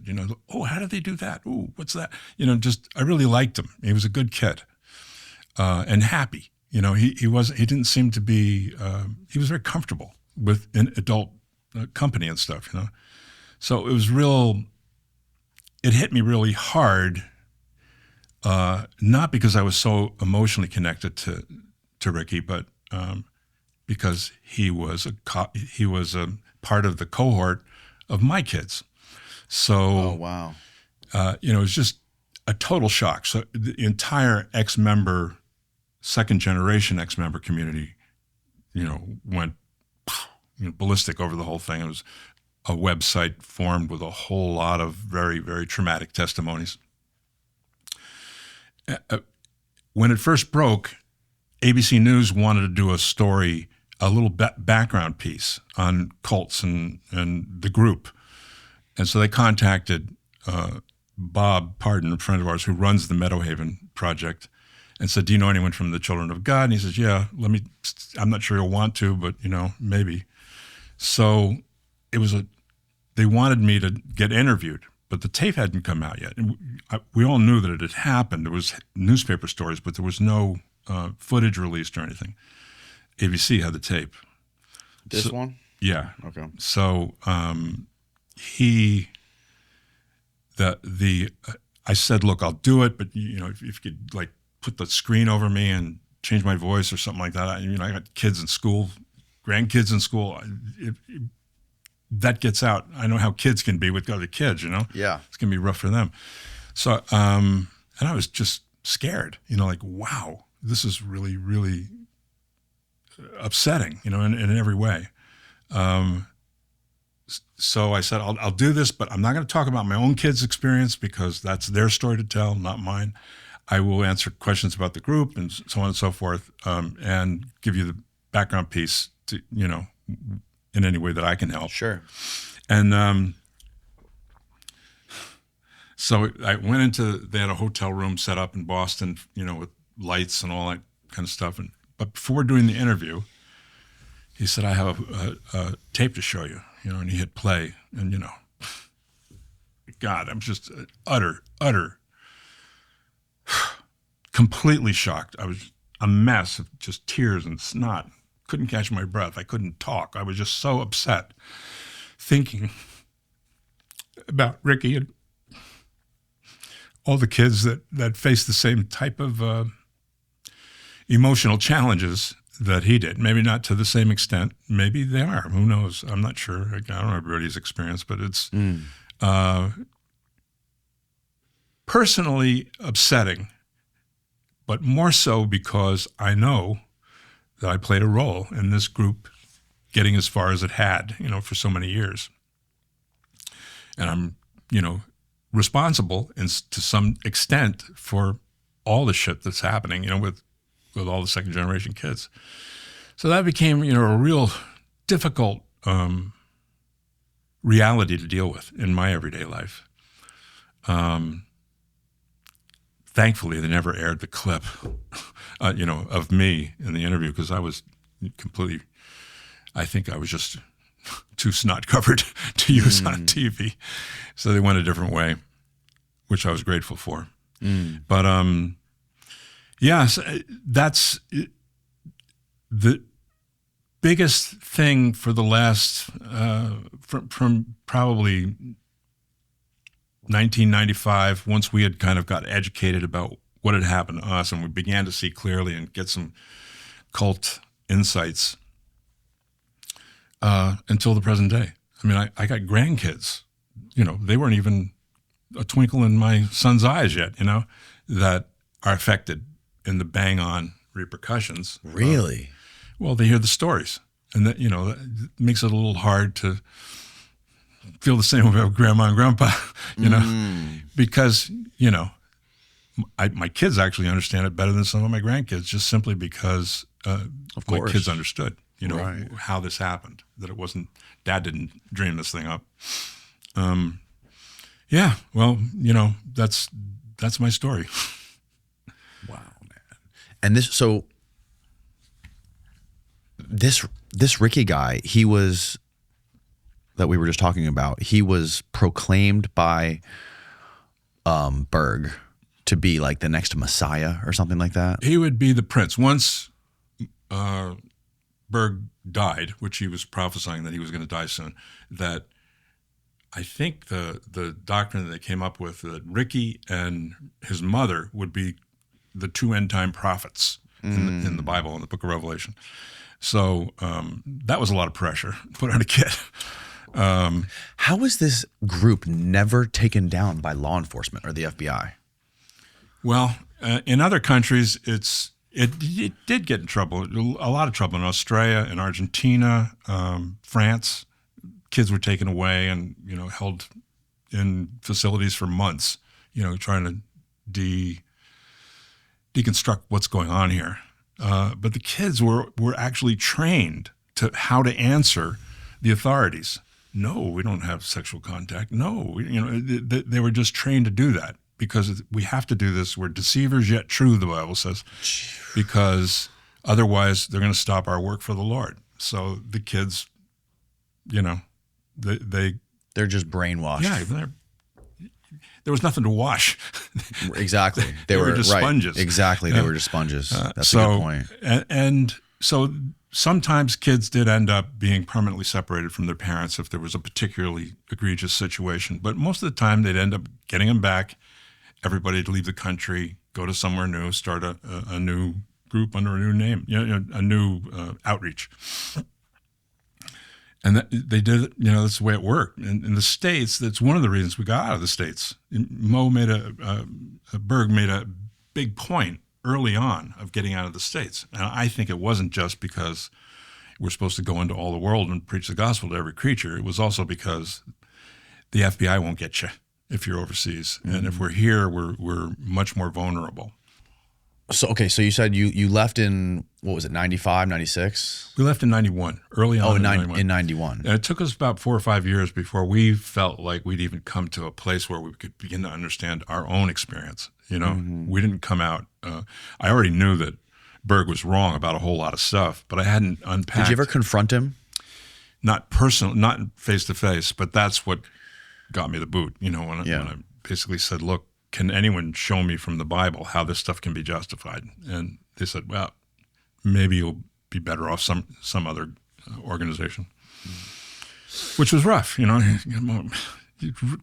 My wife didn't have a clue until it happened. She didn't even know I was thinking about this. Because you can't talk to anybody. Yeah, you got to keep it internal. And I give her kudos for saying, yeah. I think she thought, well, if I go with him, I'll be able to help him come back to his senses and come back to the group.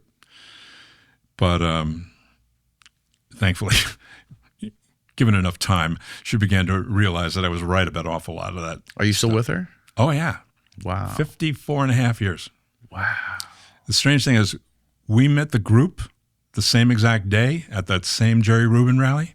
She was hitchhiking from L.A. up to Big Sur, and her ride stopped to get some weed in Santa Barbara, and she got out and went to the demonstration, and I was on my way to Berkeley and got dropped in Santa Barbara. So whoa. So wasn't love at first sight, but we were on the same journey. And when it's really an amazing thing, because I don't know your married situation or anything. Are you married? Or yes, I am. Well, it's how long? 6 years. 6 years. I feel like I've been married for 54 years to the same woman, but that woman has changed 54 times. Oh, really? Because we just have so much change in our life. So it's constantly fresh, but we constantly, I think, just having been through what we've been through in the group and then losing girls and just the tremendous effort it takes. First, you're poor. You got 11 kids. You can cut grass and clean supermarket floors. You're going to have a tough time meeting the bills. So all those kind of struggles of working our way slowly to a more stable financial situation, and dealing with all the different trouble that my kids were having adjusting to 17 society. kids. Well, it was 11 with us. 11 Six were with still you. in the Six- group with, six with were our with- other right. partner. But yeah. Still, Well, they're That's all more than- adults that's more now. than a few They're all over kids. the place. I mean, when you got out, though. Oh yeah, no, it was a lot of kids, and it just we were used to it. We didn't get them all at once; they were one at a time. Sure. So you slowly, develop a plan, and They become more independent slowly. how to pack your bedding and all that kind of stuff to move all the time. And it was, I think all of our kids have. None of them want to have a big family. Let's put it that way. They all are grateful that they grew up in a big family, but they know it's hard. There's a lot of sacrifices involved in being a child. Where's the other wife? She's in Texas at the moment. She's actually from New Zealand, and she's at this place. She's retirement age, and where she wants to be. She'd lived in Mexico for most of the time. Oh, geez, at least 20 years, I guess. I love going to see her in Mexico because that's always fun. But then she ended up in Texas for some reason. Two of our daughters are American citizens because one was born in the States as we were traveling through, and the other one was smart enough to come ask Dad to help her get a passport before she turned 18. After 18, it's just a nightmare trying to get. How much longer did she stay in after you left? She's probably 20. No, even more than that. Probably 25. So 30 she's years. recently out. The last maybe 7 or 8 years, I think. And it was slow, because the group crumbled. It became more or less an online, QAnon type thing, I guess. Mm-hmm. People still send in tithe money and all that, but not too many. And there's not a lot of activity going on. I really don't know what the status is right now because there's I also have a brother who joined the group for quite a long time. And he still lives in Brazil. He's out of the group, but he stayed in quite a while. So he filled me in on, more or less the trajectory. And when it just split apart, everybody just gets into, okay, how can I pay the bills? How can we get something going here that'll find us a way forward if we're not in a communal society? Are you still a believer in Jesus Christ? Very much. This is one of the interesting things that I think, wow,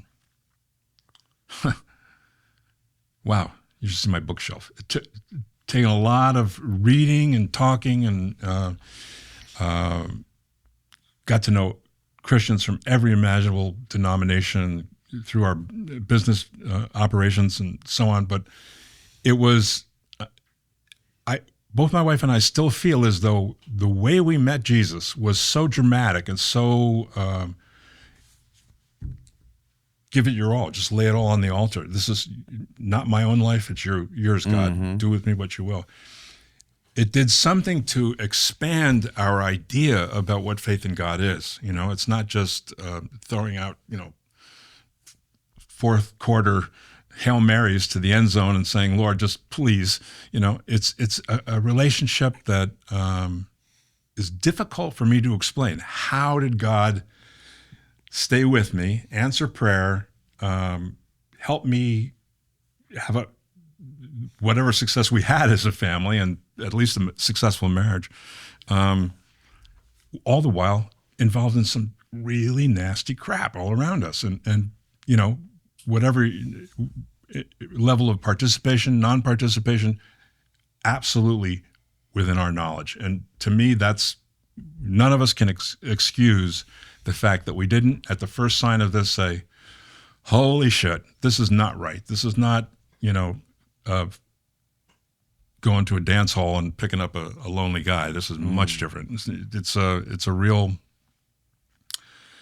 it's a difficult thing to chew through. And I think a lot of, some people don't make it. Some people just turn it off.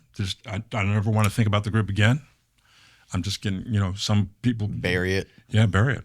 Get married, don't even tell their new partner they were ever part of a group. I can't imagine that. But the thing is, once out, I've started sensing I don't know if you have any kind. What's your? Do you have a faith of any kind or? Not particularly. No, I'm not a like a devout Christian or anything like that. But I'm not an atheist or anything like that either. But that every once in a while, whatever your belief system is, you get a sense that there's something. It doesn't happen all day, every day, but every once in a while, you go, "Wow, it's real." This inner feeling that I have is real, and I think everybody has that. So, when I talk about what God thinks, it's hard because I'm using language that's, it's very difficult. You're talking about everything, the whole shebang, reality at its base. You could be really wrong about a whole bunch of stuff and still be right about that inner voice, even though that inner voice may have tried to get through to you. No, get out now, but didn't. If I didn't pick up the signal, or I was too scared, or I didn't want to lose my family, God would allow me to still have a sense of his presence in my life, even though he's going to constantly try to show me, get the hell out of here, So that once you're out, then it's kind of, okay, I'm going to help you go through all this, pick up the pieces, take it out, look at it, what happened here, deconstruct the whole thing, and find out, there's some stuff that was horrendous and abusive and dark, nefarious, whatever, term you want to use. Very dark as you can imagine. And other stuff was, I've got friends and loved ones around the world that we've shared experiences in God that we'll never forget, even though it was in the middle of chaos. It's an unusual story. And I do think it's probably true in everyone's life to some extent, and in our life to an exceptional extent. It's pretty extreme. Now, there was also, I should have brought this up earlier, but there was use of psychedelic drugs with kids as well, where they were allegedly given LSD and things like this by Berg's wife. I don't think so. You never saw anything like that?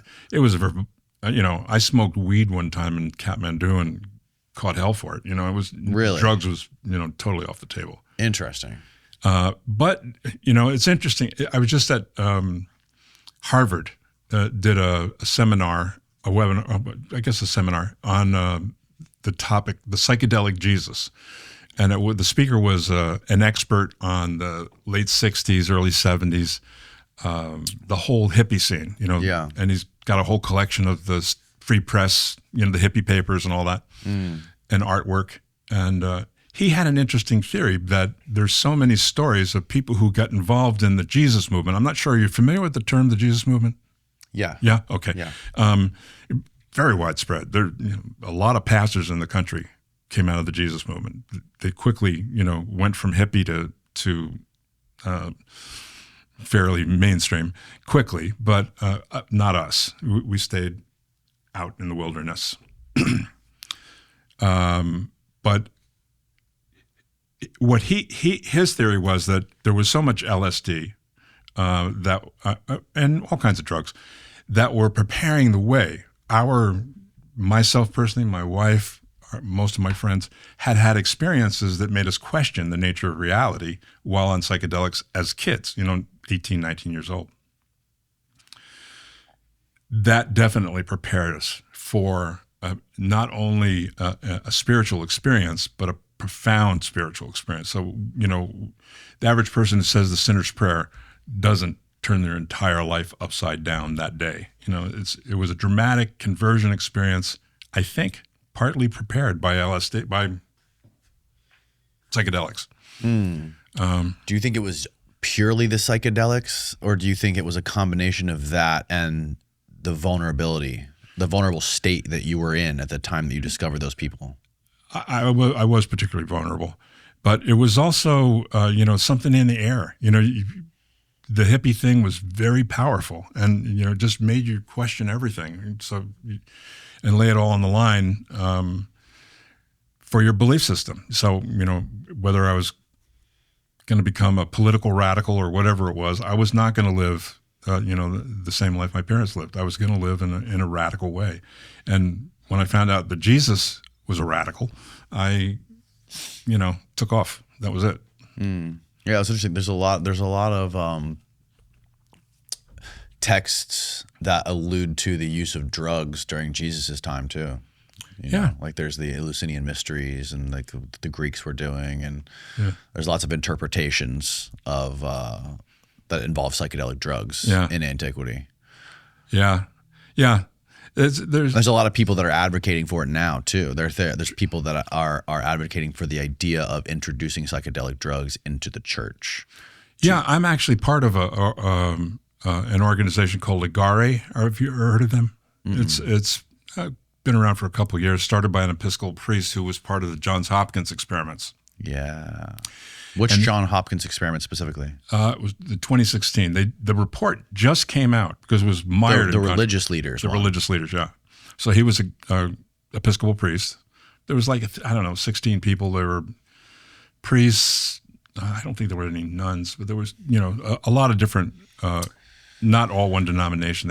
They had them from every religion, heads of every religion. They gave them psychedelic drugs, and they religious professionals. Religious, that was the quote. That was the title of it. Religious professionals. But they had like a Christian guy, a Catholic guy, a Jewish dude, a Hindu, every religion, Islam, and they would describe their experience on. I think it was LSD. It was psilocybin.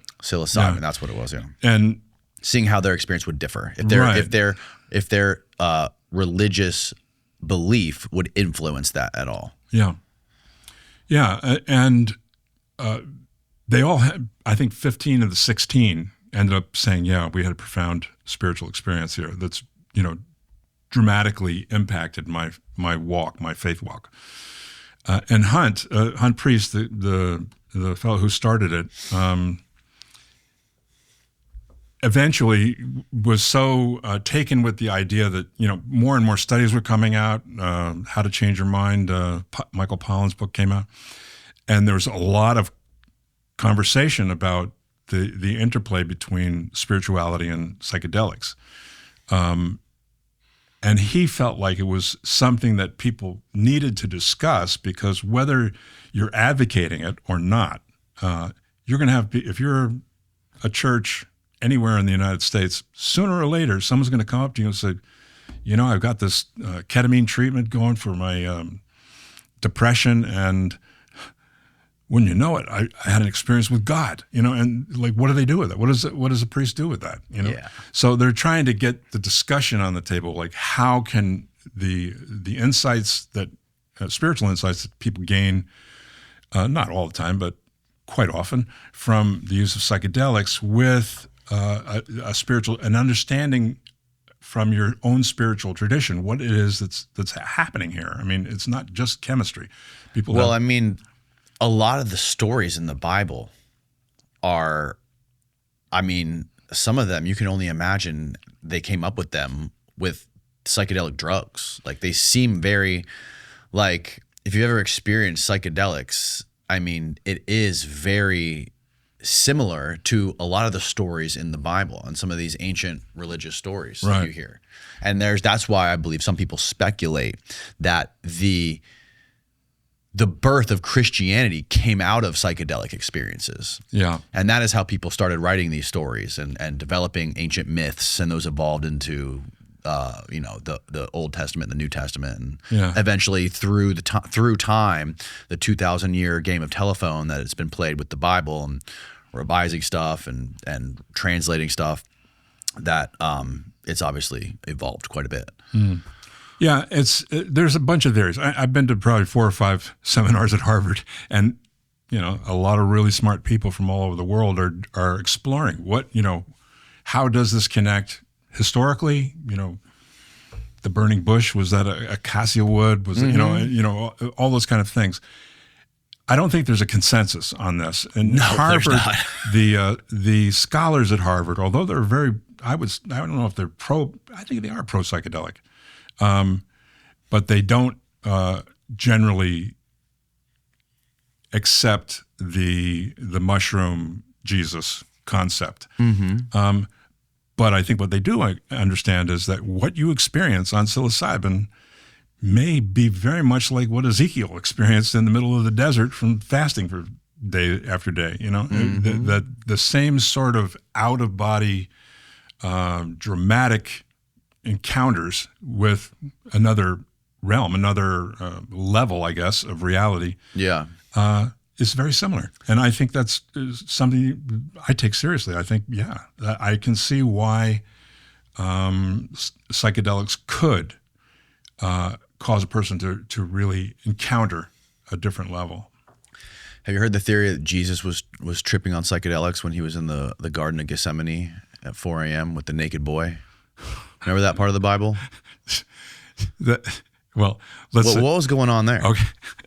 I mean, do you mind if I correct you? Just the way the story goes is that Jesus is in the garden praying and sweating drops of blood. His vessels were actually giving out from the anguish that he was in. Peter, James, and John were often, he invited them to come along and said, watch and pray, and he went by himself to pray. They fell asleep. Finally, he gets up and said, let's go. And as they leave the garden, that's when he's arrested. The boy, all the disciples fled. And they think it was John, who was the youngest. Someone grabbed his coat to try and stop him from fleeing, and he fled naked. So I don't think there was any sexual stuff going on. It was the Greek word was a sindon, which means like a linen cloth. And if you actually, the Greek translation of it was that it was a Greek cloth, a linen cloth, sindon, wrapped around his private parts. And then when he ran away, no one grabbed it. It just fell off. And he ran away naked. And that's the problem with this stuff, is that everyone has their own interpretation of what the stuff meant. And the only way to really drill down into it is to understand the Greek, to translate the Greek. And people, depending on what denomination of Christianity or Catholicism, or even what religion was the other guy, Dan McClellan? He was a Mormon. They all have their own dictionaries where they change the meaning of words, so that can change the meaning of what was happening in the Bible. Yeah. I don't know Hebrew or Greek. I do use an interlinear every once in a while just to see what it says. But that's what's so fascinating. For me, I've gotten away from trying to figure out what everything means in the Bible. I have a general sense of what's happening. The Gospels are, for me, the richest source of spiritual inspiration, because Jesus' interactions are quite remarkable. I mean, I think meeting Jesus, you're a woman pulling out water from a well, and you encounter this guy who reads your soul to you and just tells you all your secret stuff. The conversation, it wasn't just a parlor trick. He was trying to get something across to her, and she got it. She actually got it. She ran into town and said, I met him. He's the Messiah. So the actual encounter, I would say that's very close to a psychedelic type experience, where you encounter so much reality in one setting that it changes you forever. That how to change your mind, I think Jesus was the expert at it. He would usually use questions. He used way more questions than answers, and he drew people out and got them to change their mind. In fact, repent means change your mind. So I think that's the key to the whole thing is, can I get in contact with that voice that will lead me into the way that I need to change, and give me the inspiration and source of power that I need. That's, we're not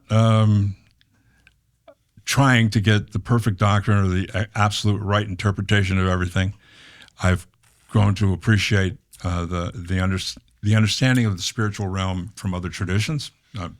The Jewish tradition is super rich. I've gotten a lot out of that. Rumi and the Muslim mystics, Gandhi, many of the Hindus have very strong spiritual understandings. So I don't have to narrow it down whether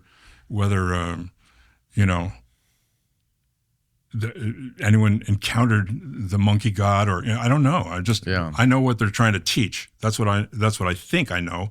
What they're trying to teach, and that is what helps me go forward with a sense that I'm not doing this all on my own. There's an energy and an intelligence that I can interact with that will gently. He's not going to take over my life and just I'm on autopilot from now on. So what you're saying is like understanding what the people who like the first people who wrote down the Greek that was translated into the Bible, that's not as important to you as the value that the stories give to your life. And like the stories, your belief in the stories, it makes you believe a better person, right? And that's the most important thing to you. Also, there's a lot of stories, particularly from the Old Testament, even some in the New Testament, that are really hard to take. I mean, they're just very violent stories, and you just wonder, what is this all about?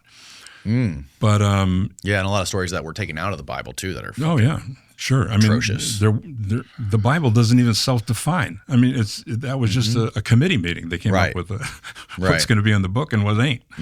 But so I think that when you read about, say, the first 10 or 11 chapters of the Bible before Abraham, the garden, Adam and Eve, Noah, the flood, all that is really in the language of myth. When you read it, if you never heard of the Bible or God or anything, and you checked into a hotel, picked up the Gideon's Bible and started reading it in Genesis, you go, oh, this is an ancient myth. It's what it is. You can just tell, not a science book. It's not a history book. They're trying to make sense. How do we explain the fact that we're so, everything is good and beautiful, and yet we also shy away from truth. We, do things that we shouldn't. We want to hide ourselves from God because, we're now conscious of our nakedness. All of that is an attempt from ancient civilizations to understand why are things the way they are. Then from chapter 12 on, you have this accounts of Abraham and this people. Scoot this way a little bit. Oh, sorry, I'm You're good. a leaner.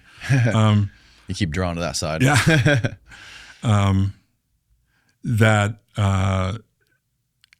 somehow are willing to engage with this voice, with this God, this presence, in a way that's very unlike the other cultures around them. And it's a one God thing, it's not, monotheism. but they still have a lot of attitudes like, the sacrificial systems and stuff. That's all imported from other religious traditions, the Mesopotamians, all that.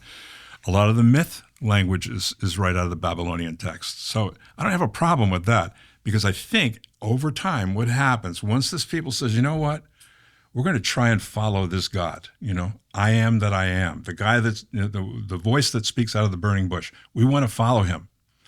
And once they enter into this relationship, they're still, Bronze Age shepherds and Bedouins and, so on and so forth. Great poets, great, a lot of cool stuff going on in their civilization, but they're still working through stuff. And so they don't get it all right, and if they say, well, God said, go and kill every man, woman, child, and even the donkeys, just get rid of them all. But I don't think so. I mean, I just don't think that you got that right. Something made you want to do that, but I don't think you could identify that with the I am that spoke to Moses. And that goes along. Then you have the history of the kings and all the corruption and everything in Israel. Then you have the judgments that come on Israel, but carried into Babylon and all that. The prophets bring in a whole new understanding. They bring God's word in a different way, and they pretty much say, forget the sacrifices. Well, I don't need this. I want you to love one another. I want you to take care of the hungry. I want you. So there's a progression in terms of their understanding, and back and forth. It's not one straight line. And then eventually, Jesus shows up. And as in the tradition of the prophets, he comes with a new understanding of some new, not everything new. He's, said, you heard Moses say this. Well, I'm going to tell you something even heavier, This is what I say. And that to me it's in flux. It's not a rule book. I'm not going to, decide how long my hair is because it says so in 1 Thessalonians. That's just not either here nor there. Right. But did you ever question any of this stuff? Did you ever question the Bible or question Christianity or your religious beliefs during the process of escaping the cult? Yeah. I mean, you can't help but wonder, what else did I get wrong? If I'm wrong about all this stuff, how can I be so sure that I'm right about Jesus? Right, like maybe I'll wash my hands of all of this shit. Yeah. Maybe I'll become a Satanist. And a lot of people do, and I have no problem with anybody who feels like they should do that. It's right. I don't think God's wringing his hands. You don't like me anymore. He's just sure. He loves us all, regardless, and it's not a he. I just I don't. The pronouns for God is a whole nother. But they them. Yeah, they them. That's my lesbian daughter says that I should use that. Oh, really? Yeah. That's amazing. Takes some getting used to. That's amazing. Anyway, so you didn't question it.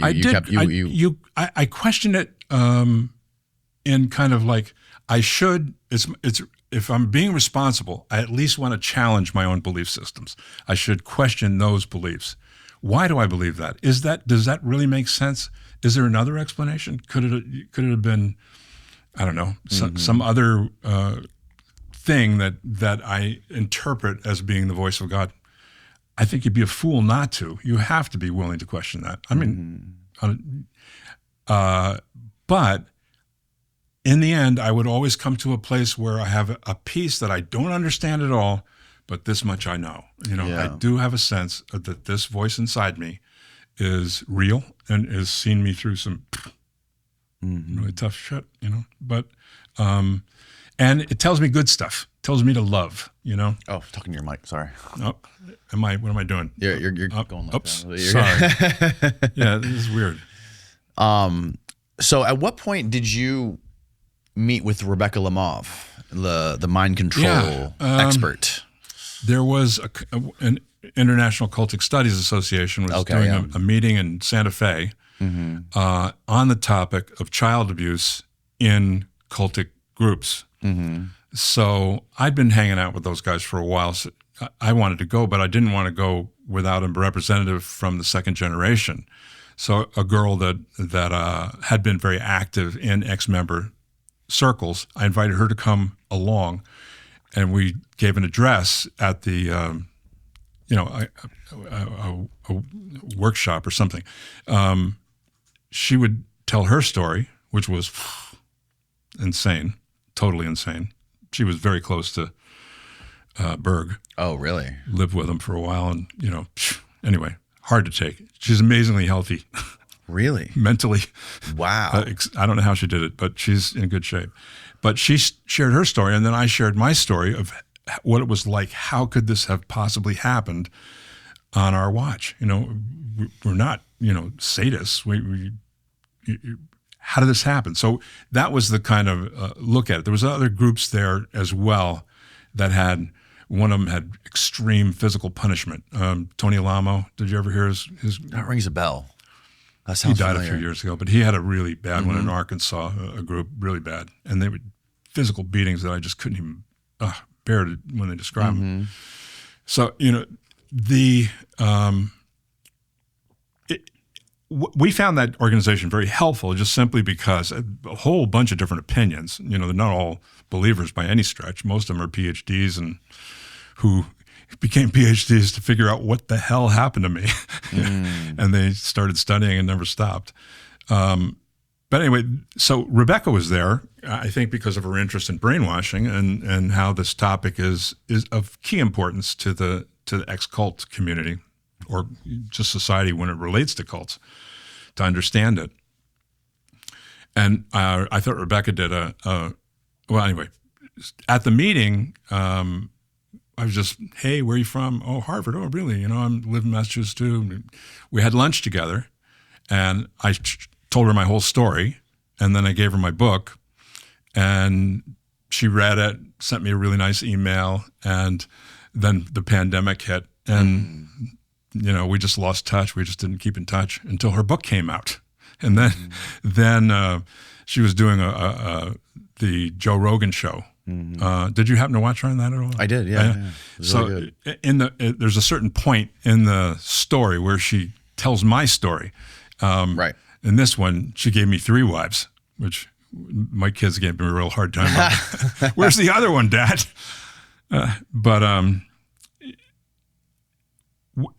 What I think appealed to her was my story tries to understand what it is that could cause you to do this, but not only do it in fear of doing something hurtful and harmful, but thinking you're right, thinking you're actually right, and it's ouch. You know, I like the fact that she puts it in historical context. There was a time when, like she mentions in her book, that, you know, the scholarly community just poo-pooed brainwashing and just thought it was no, that's just people making an excuse for doing really dumb shit. You know, she said, I don't think so, and I think she really got it. You know, getting into the Korean War veterans and all of that. Yeah. In a very excellent way of unpacking it, not extreme in one way or the other. Just we're all a confusing mess, you know. I think we're all brainwashed. Yes. Somewhere on the spectrum, you know. Totally. It's a continuum. Yeah, I think a great example of that is American politics. Yeah, absolutely, absolutely. What was it like unbrainwashing yourself? Well, we were living in Florida, which was for us, we were spinning our wheels, and for me it was one long heat rash. But eventually some good friends of ours got kicked out of the group up in New Hampshire, in Rhode Island. And we were so close and we were so lonely. We said, well, we'll come up and visit you guys. And we went up, and 4 days later I'd rented a house in Rhode Island. And we still hung out with a lot of folks from the group, or who had, you know, some connection to it. Eventually,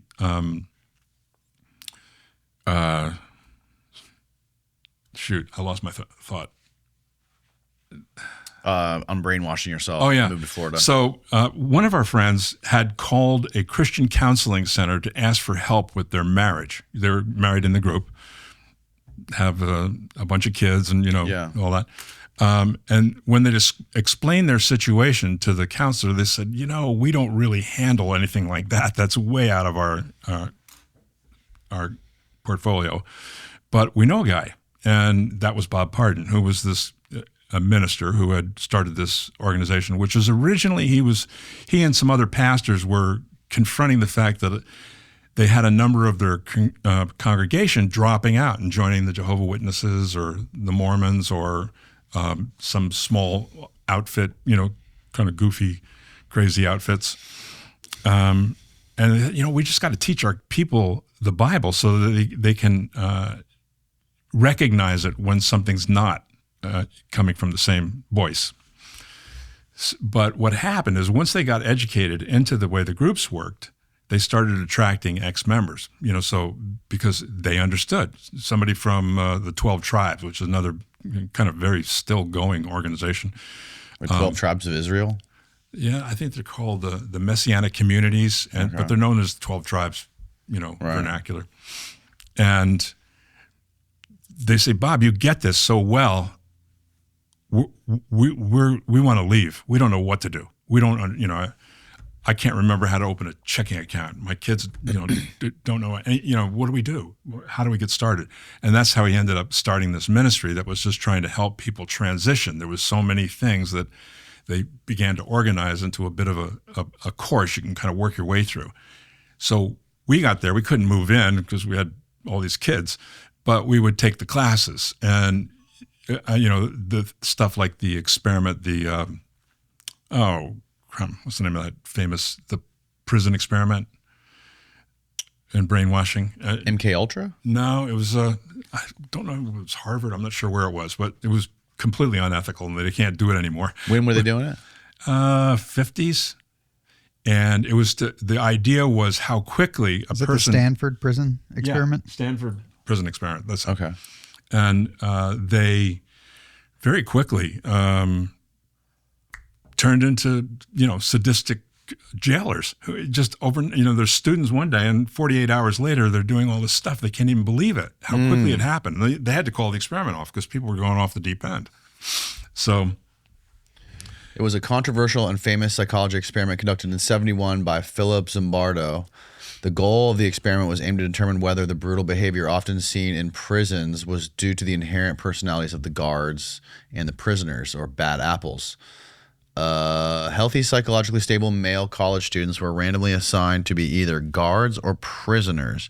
Oh, yes, this is ringing a bell. In a simulated prison in a basement of the university psychology building, the outcome of the experiment, planned for 2 weeks, was stopped after only 6 days because the participants quickly adopted their roles to an extreme degree. Guards became sadistic and abusive, using psychological warfare and humiliation, while prisoners became passive, distressed, and some experienced emotional breakdowns. Wow. yeah, and they had another one with the electric shocks. I can't remember that one, but where they have a guy in a white coat tell you have to turn the shock up, and oh yes, yes. I forget the name of that one, Yeah. but I remember. I remember. So this one. We talked about this a lot. Yeah. They showed us all these things and kind of helped us unpack. Okay, this is how it works. This is how our brain's structure is designed to work. And the shocking one was where they were shocking somebody was interesting because there was nobody there. They were just played screams as if they were shocking somebody. Right. So they were seeing how they could get, or how far they could push the person that was turning the dial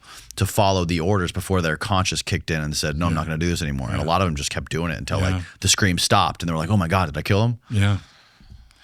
Yeah. The human mind is very vulnerable, very, very manipulatable.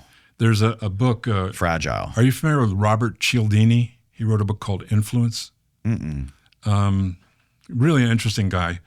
But the reason I bring him up, and it's all about how it's about how you can influence someone's thinking, through these different techniques.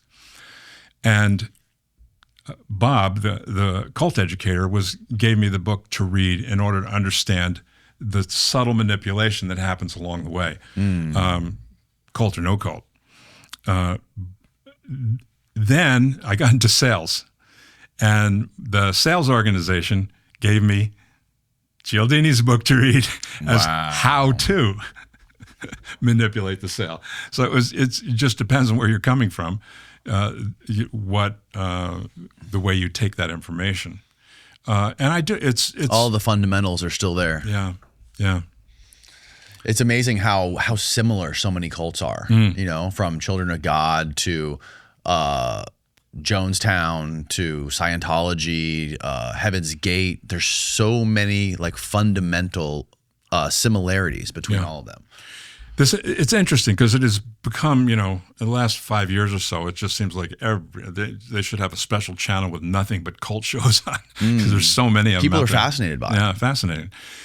The part that worries me a little bit is that if people only focus on the sensational, and they are sensational, so, the guy with the branding iron and all that. I mean, it's just what was crazy. that one called again? I don't know. Yeah, that was a more recent one. Yeah. That guy's in prison, I think still. I think so too. But if you just get freaked out by how bizarre the behaviors can be, then you just think people who get involved with cults are just somehow their brain does not work right. They can't. You think?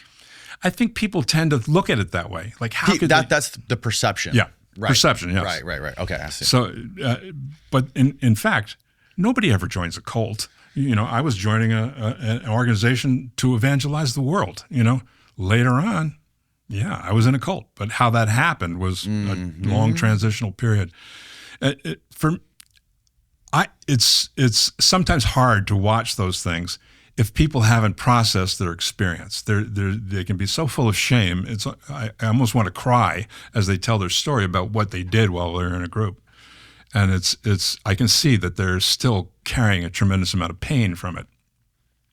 I don't think you'll ever be pain-free, but you don't have to walk around in complete shame all the time. If you can work through, this is what happened, this is where I screwed up, this is where I got suckered, I bit the apple or whatever, but it wasn't purely evil intentions. I didn't set out to do wrong, but I did do wrong. I can't get away from that. But I can forgive myself because I can understand why it happened. The underlying motives that I actually had was good. I wanted to serve God.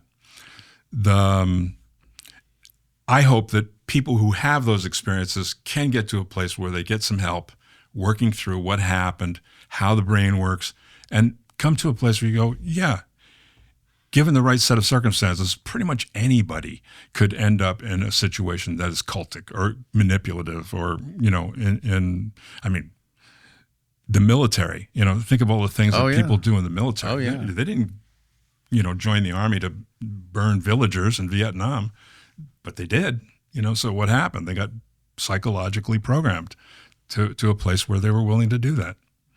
But you can't, and guys do have a hard time. They can't come back from that. They have a hard time being able to forgive themselves for what happened. If they can unpack it and understand it. And it's also so similar too. If you think about, especially if you want to go back to the Iraq war and the war in Afghanistan, the type of people that signed up to do that, they were young kids that were not like growing up saying, I want to grow up and I want to go into combat and I want to fight for America and I want to go to war. Like, this was not something that was like in their DNA. It wasn't a calling that they had, right? These people were and I've talked to a lot of them, these combat veterans. They were really young. They didn't know what direction they wanted to go in life. They maybe had a few options on the table. Maybe I'll go to college. Maybe I'll try to get a job doing this, learn a trade or whatever, or maybe I could go sign up for the military and I can go off to war. And for one reason or another, they picked war. And their brains were not built for that. Yeah. They were not psychologically ready to witness that kind of stuff and be in combat, pulling the trigger, killing people, killing kids. And they come back and there's nothing left for them. And they're broken when they get back here. I actually think that it's interesting because Bob, the fellow at Meadowhaven, he had suggested early on, I knew very little about trauma. It was like maybe 1994, 95. And I was once I got a little cult education in me, then I realized what kind of challenges my kids were up against, and I was getting a little freaked out, like trauma changes your brain. I mean, these kids grew up, even if you left the sex stuff out, it was still a traumatic situation. People had way too much power over their lives. And it was, abusive. There's no question about it. So what could be more abusive than sexual abuse? I don't know. No, it was probably not. Sex gets, right into the core of our being. Right, so, exactly. And that, especially for a kid who has no mental equipment to deal with that. Right. But my point is just that if soldiers coming back from, I'm not sure if it was in Rebecca's book where they talk about moral injury, where you're it's not that you just experienced horrible stuff, your friends getting blown up and this and that, it's that you pulled the trigger, that you did something that you knew deep down on some level, you killed a young boy. Yeah, exactly. And it's I think a piece of he gave me a book to read, Trauma and Healing by Judith Herman. It was one of the earliest books written on trauma. And I was surprised to find out it was only 1980 they came up with the term trauma related to Vietnam vets. It was their rap sessions where they started to unpack what had happened to them, and they began to realize they came up with the term trauma for it. At the same time, the women's liberation movement was coming up with all the stories of women who had been subject to all kinds of abuse, and they were traumatized. And then they started to put two and two together and realize this is a kind of a constant in human history and human experience, that when you get traumatized, you have to somehow go back and revisit how this happened. Confess to whatever weakness you might have had in the situation, but also absolve yourself that, look, something happened to you, man. You didn't dream this up. This is not your fault. It's you can't not take any responsibility for it. It's good that you take responsibility for it. Nobody should walk away after war without some issues, but you have to get to a place where you can let go. You can get that trauma to a healed place. I hope that message gets out more and more. The psychological research on trauma is just flooding the world today. What is the best way to do it? What is the best way to face it? Well, and to work through it. In my opinion, well, from a cultic point of view, it was this educational piece of how did these small decisions along the way, which in their own, this choice wasn't all that bad, this choice wasn't all that bad, this choice, but all of a sudden, holy shit, where are we?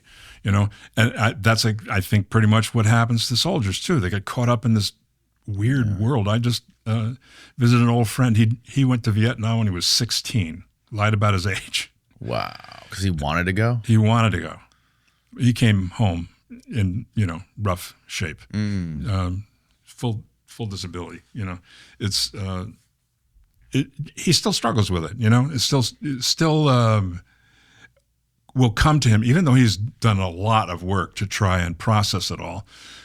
He still carries it. When he talks about it, you can see it in his face. It's real, and it's still a burden for him. Thank God he's learned how to live beyond that.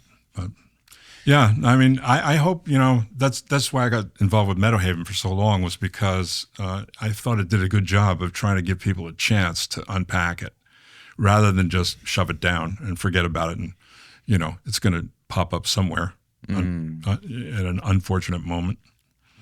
Can you spot this kind of stuff, like in other parts of society, where cultish behaviors bubbling up, and you in the religious world, it's becoming more and more widely well known how much abuse goes on in churches, not just sexual abuse, historically. But, the manipulation to get people to do all kinds of crazy stuff. Right. I mean, there's nothing. It's crazy that there's nothing else that's more synonymous with child abuse than the Catholic Church. Yeah. And cults that use that stuff. Yeah. And now it's coming out. It's not just the Catholics. It's pretty much every doggone denomination has a closet full. But it is something that, especially now, because people are you familiar with the term deconstruction in the evangelical world? No. Well, there's, I don't know the statistics, but a pretty large percentage of our society over the last 20, 30 years was evangelical, witness our political situation. But a large say that again? American society, I think maybe 20 or 30% are Catholic, 20 or 30% are mainstream Protestants, 20 or 30% are charismatic and evangelical and, fundamentalist. I wonder what percent of the United States is Christian or Catholic. Let's look that up. Yeah, Christian is a tricky word. Yeah. Yeah, it's supposed to mean a follower of Jesus, but I don't think it does anymore. Why? Because it's become something else. It's become a political movement. 62 to 69% of U.S. adults identify as Christian. Wow. You think it's becoming political? Yeah. I mean, you can't read the Sermon on the Mount and say this goes along with. I don't know if I should get political on a podcast, but podcasts are born to be made to be political. Yeah. There's no boundaries. It's unrecognizable. You read the words of Jesus, and then you see what's happening in Chicago or in North Carolina, and it's just crazy. It's just, this is absolutely not what Jesus said. Yeah. You're supposed to love the stranger. You're supposed to help the stranger. You're not supposed to beat him up, throw him in the back of a van. But what do you make of the push to make the government more Christian? I think, I think Trump that's- appointed a Christian. What was the title of that woman? She was like the head of Christianity. Paula White, Yeah. Tampa girl. Some of the videos of that lady are wild. Yeah, it's a little strange. And so, like, what do you make of the push to merge that televangelism with politics? Well, that would be a really good and an interesting podcast. What happened, interestingly, was the Jesus movement gave a real jolt of energy to the flagging evangelical church. So a whole lot of young people came into the church with a lot of enthusiasm and zeal, eventually got into Bible college, became pastors and whatnot. And it was just kind of religious. It wasn't a political movement.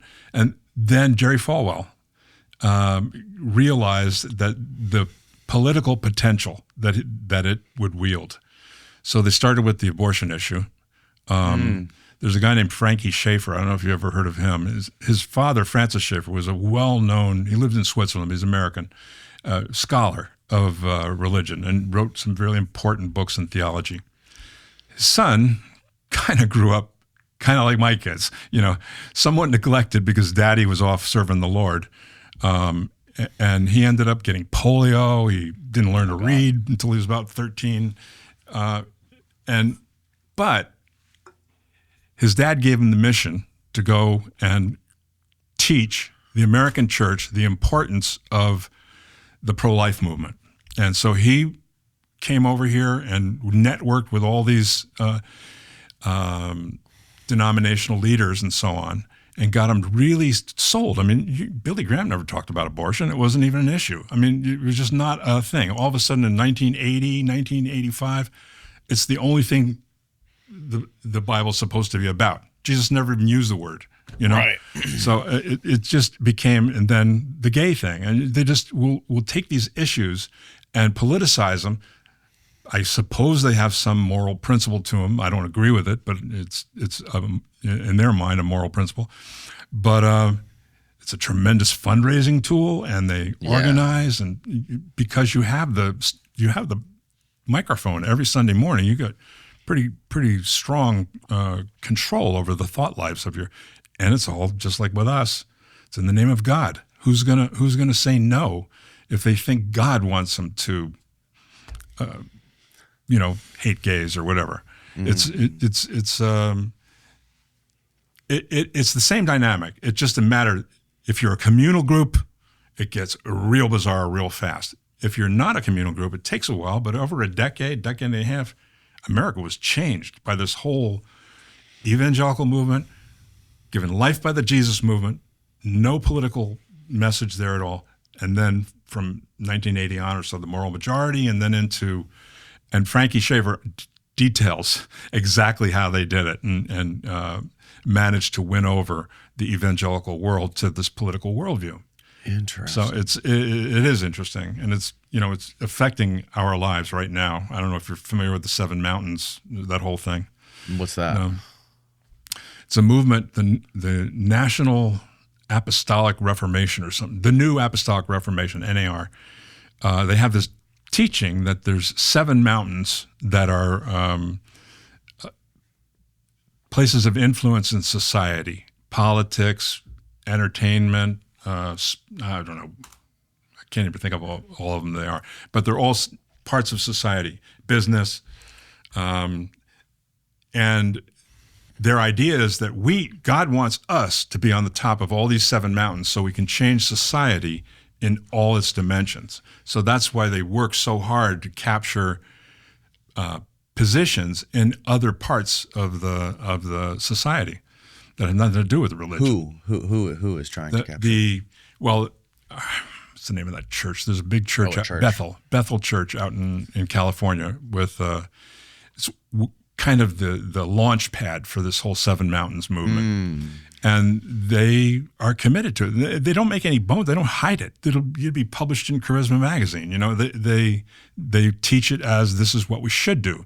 Whereas Jesus said, no, my kingdom is not of this world. I'm not trying to take over Rome. I don't want any part of Rome. we've got our own kingdom. Yeah. So let's do our kingdom stuff, which is love, which is care for the poor, which is Also there's been, I don't know if you've read about this, but there's been this huge push over the last few years to transform Silicon Valley into like a religious Christian hub. I've heard that. And Peter Thiel is one of the big people behind that. He's doing these big conferences in Silicon Valley. There's even a big church that got started there, where Silicon Valley historically has been like an atheist an atheist hub. All the tech people, they're not religious, they're not godly, and that's been completely transformed. You think psychedelics might have had something to do with that too? I don't know. No, I don't think so. I don't think so. It's funny though that's also like the psychedelic hub of the world. I wonder if there was some America. But no, Peter Thiel is like onto this jihad to paint Christianity onto everything Silicon Valley is doing. And he's holding these seminars all about the Antichrist. And he thinks that AI is or technology, and he's a guy who's invested in lots of AI and tech companies and companies like Palantir, which is a surveillance company that sells surveillance software to the CIA and creates autonomous weapons systems for they sell to other countries to essentially just kill people. Yeah, it's a pretty weird combination. And yeah, right. And this is a Vanity Fair article. Yeah. Christianity was borderline illegal in Silicon Valley, and now it's the new religion. And there is this whole. It's odd. It's very odd. And I've been racking my brain trying to think like, what is this? Is this something that this guy really believes is the right thing? Is something? Does he really believe this? I don't know. Or does he have a motive behind this? Is there some sort of motive? Does he think that America would be stronger if American society would be stronger if everyone subscribed to Christianity? If we had a one binding thing where we were all Christians and we were all people of the Lord, similar to how other countries, if you look at other like Muslim countries, they're so devout to their religion that they're willing to strap a bomb to their chest. Yeah, exactly. And we're not like that. We're more devout. We're a little bit more segregated, a little bit more diverse. Yeah, but I think there is a push. It's weird because it is two completely different Jesuses that are. I was starting to talk about deconstruction, because what happened with the evangelical movement is the kids who were raised in the 80s and 90s in these strict evangelical environments, homeschool, stuff like that. They and purity culture, all of no dating, all that kind of thing. They're now, they get into their 20s and go, I don't think I really agree with this anymore. And they start, but they still have a spiritual life. They still have a prayer life. And they start to take it apart. They deconstruct it. What is and what isn't connected to this Jesus? And that is having a big movement on the other end. You got these guys going total in one direction, you know, the God of war. And the other ones are kind of like, wait, we have to be able to understand Jesus's ethic in terms of our own social experience. So Jesus didn't talk about homosexuality. He didn't talk about, it wasn't an issue. You can't go to the verses, and a few people do, but they're incorrect. But nonetheless, people are beginning to go, it's just not, I can't picture Jesus saying, mocking people for having a different sexual preference. It doesn't make sense. Yet this other Jesus, let's just, segregate them off from society. Yeah.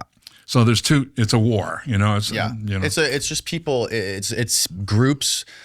It's groupthink, and it's people in society with lots of power who want to use things like this, like religion or Christianity, to achieve whatever their goals are.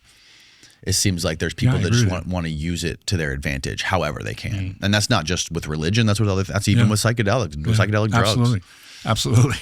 Yeah, there's a lot of profit motive there, and that religious professional study with Johns Hopkins we were talking about earlier. I forget who it was, but there was somebody in that study who spoke about how they thought that if they could, depending on the outcome of that study, determine that maybe introducing psychedelics to people who are believers in this stuff already, maybe that could strengthen their belief, or maybe that could strengthen Christian values in the country and create some sort of a renaissance in America, right? Like if you were able to give the church fathers legal access to psychedelic drugs to where they could administer that to the people that go to the church, imagine how much more devout they would be to their religion. Yeah.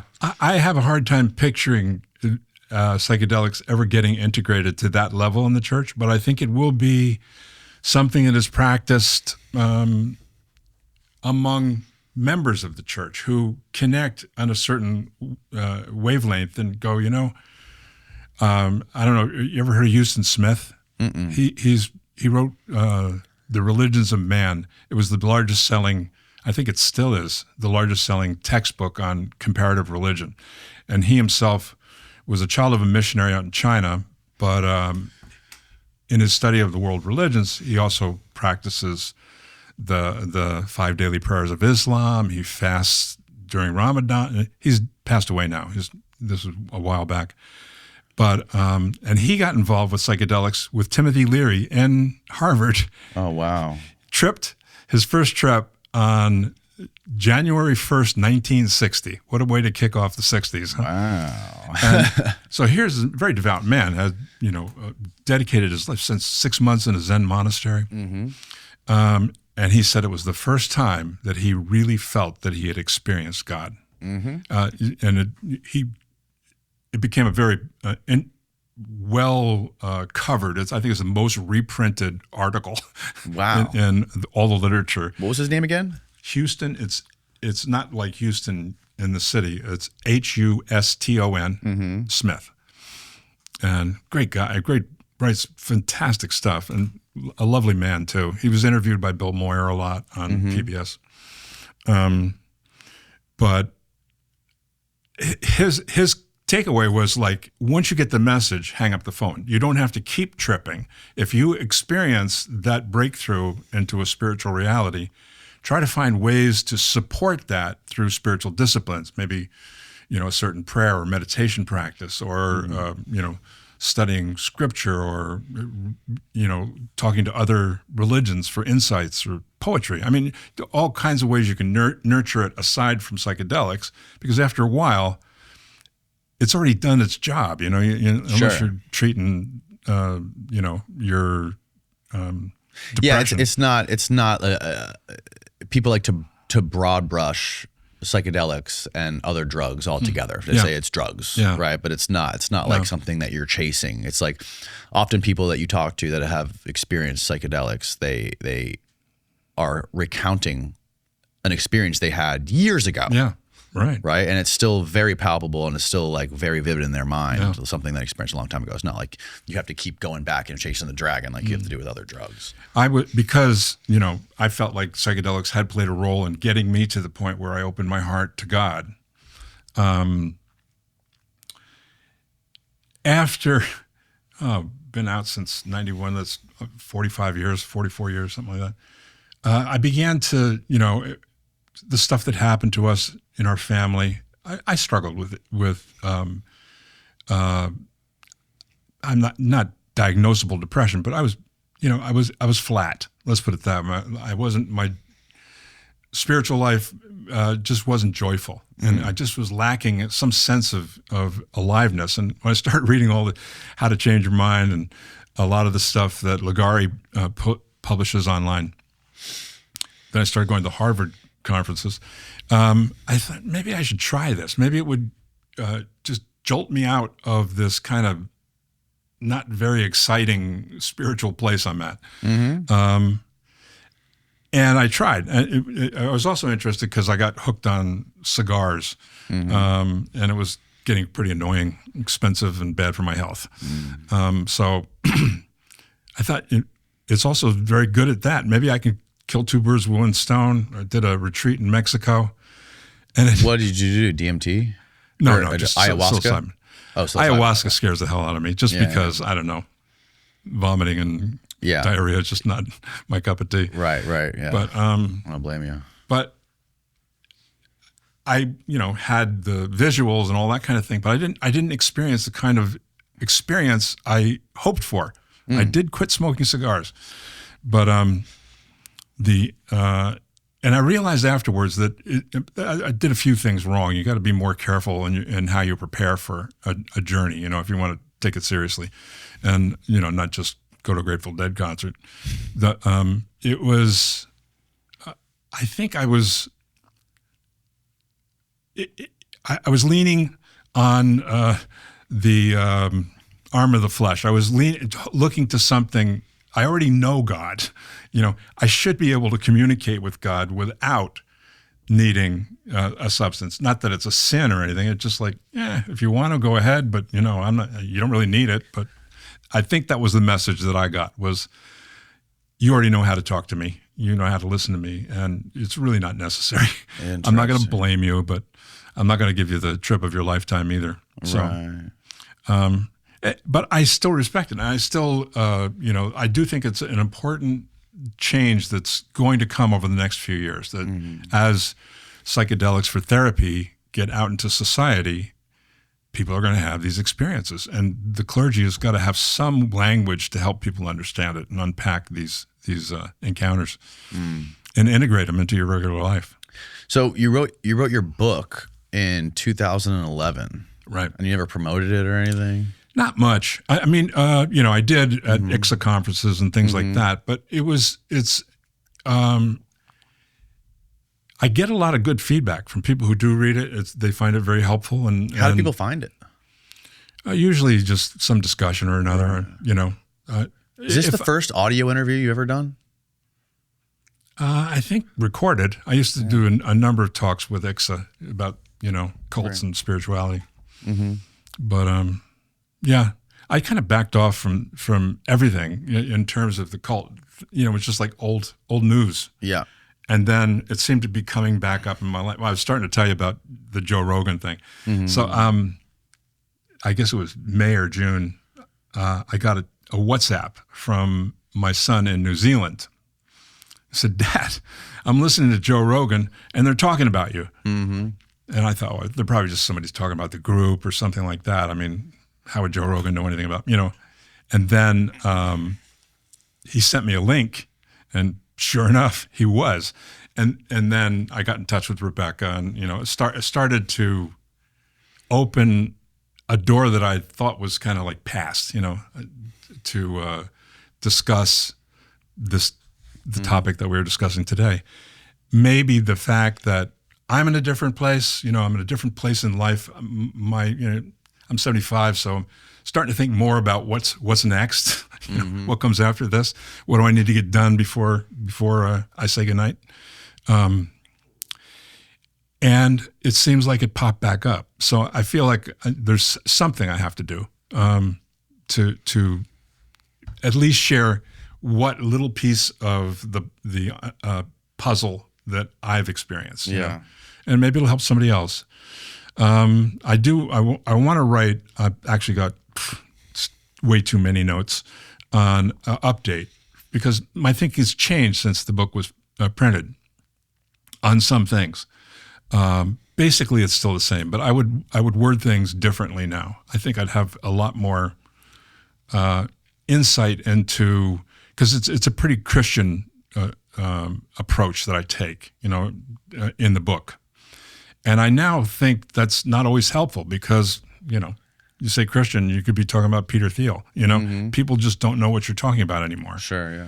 So I think I would try to unpack things in a more everyday language, and that everyone can relate to. Because, maybe you work for a boss who was just Simon Legree, I mean, you have experiences like this in life. And if you can kind of begin to relate your own personal experiences with manipulation or getting drafted or whatever your personal experience was, or a bad marriage, that kind of thing. It's the same basic dynamic just not quite as dramatic and sensational as a cult might be. Right. But I hope that we can get past people. I do this. Other people do it to me, and I know it. They're sizing me up and saying, "Oh, you're this kind of Christian. You're that kind of Christian. You're this kind of ex-hippie," or they always kind of try to peg Put you in a box. Yeah. Instead of get to know me, and then you'll know what not just what image leaps into your mind, and you can categorize it and write it off. Oh, I don't believe in Christianity. Well, yeah, but you believe in humans? Because there's a lot of humans caught up in this thing. Yeah. At least we can talk as humans. I used to get very nervous at the thought of somebody not believing in God. How could you go through life and not believe in God? I personally think everyone believes in something. I call it the voice. It's a presence that you encounter not all day, every day, but sometimes. Mm-hmm. Some sunset, some date with your wife, some special birth. Yeah, or death, where that presence is felt and known. My mother-in-law just passed away. She was 100 years old. Wow. We had a wing-ding of a party in June. All the kids, she's out in California, and everybody flew out there to wish her happy birthday.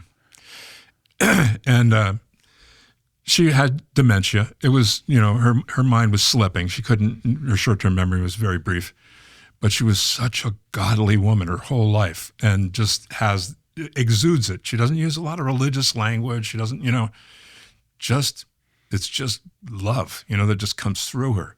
So that one of my sons, after she passed, he said, "This is the Christ we need," And I think that's what we need. Stuff that's real, it's not all theoretical and abstract. It's lived, I think that's what incarnation means. It's supposed to be in the flesh, it's supposed to be real, not airy, fairy type thing.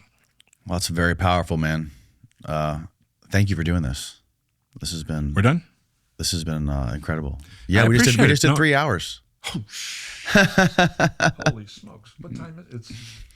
It's 4:45. Okay, I got time. Yeah. Does your flight leave tonight? It leaves tonight. Yeah. Okay.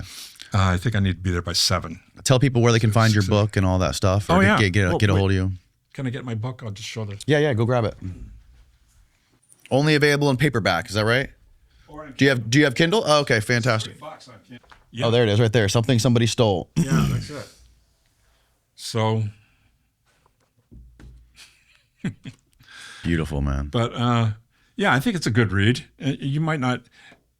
People that are not that involved with Bible study like the first half better than the second half because it's my story. And the second half, I'm trying to make sense of my story. Okay. So there's a little more spiritual and scriptural exploration, although it gets back into our life too. So, I think if anybody's been through an experience like this or has a family member who has, it's helpful. I tried to digest a lot of other material from other writers and scholars and make it simple for a layman.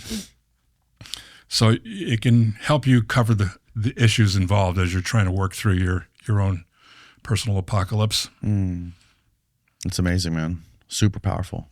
We'll link all that stuff below so people can find it and get a hold of you if they need to. Yeah. And that's all, folks. Yeah. All right. Good night, everybody.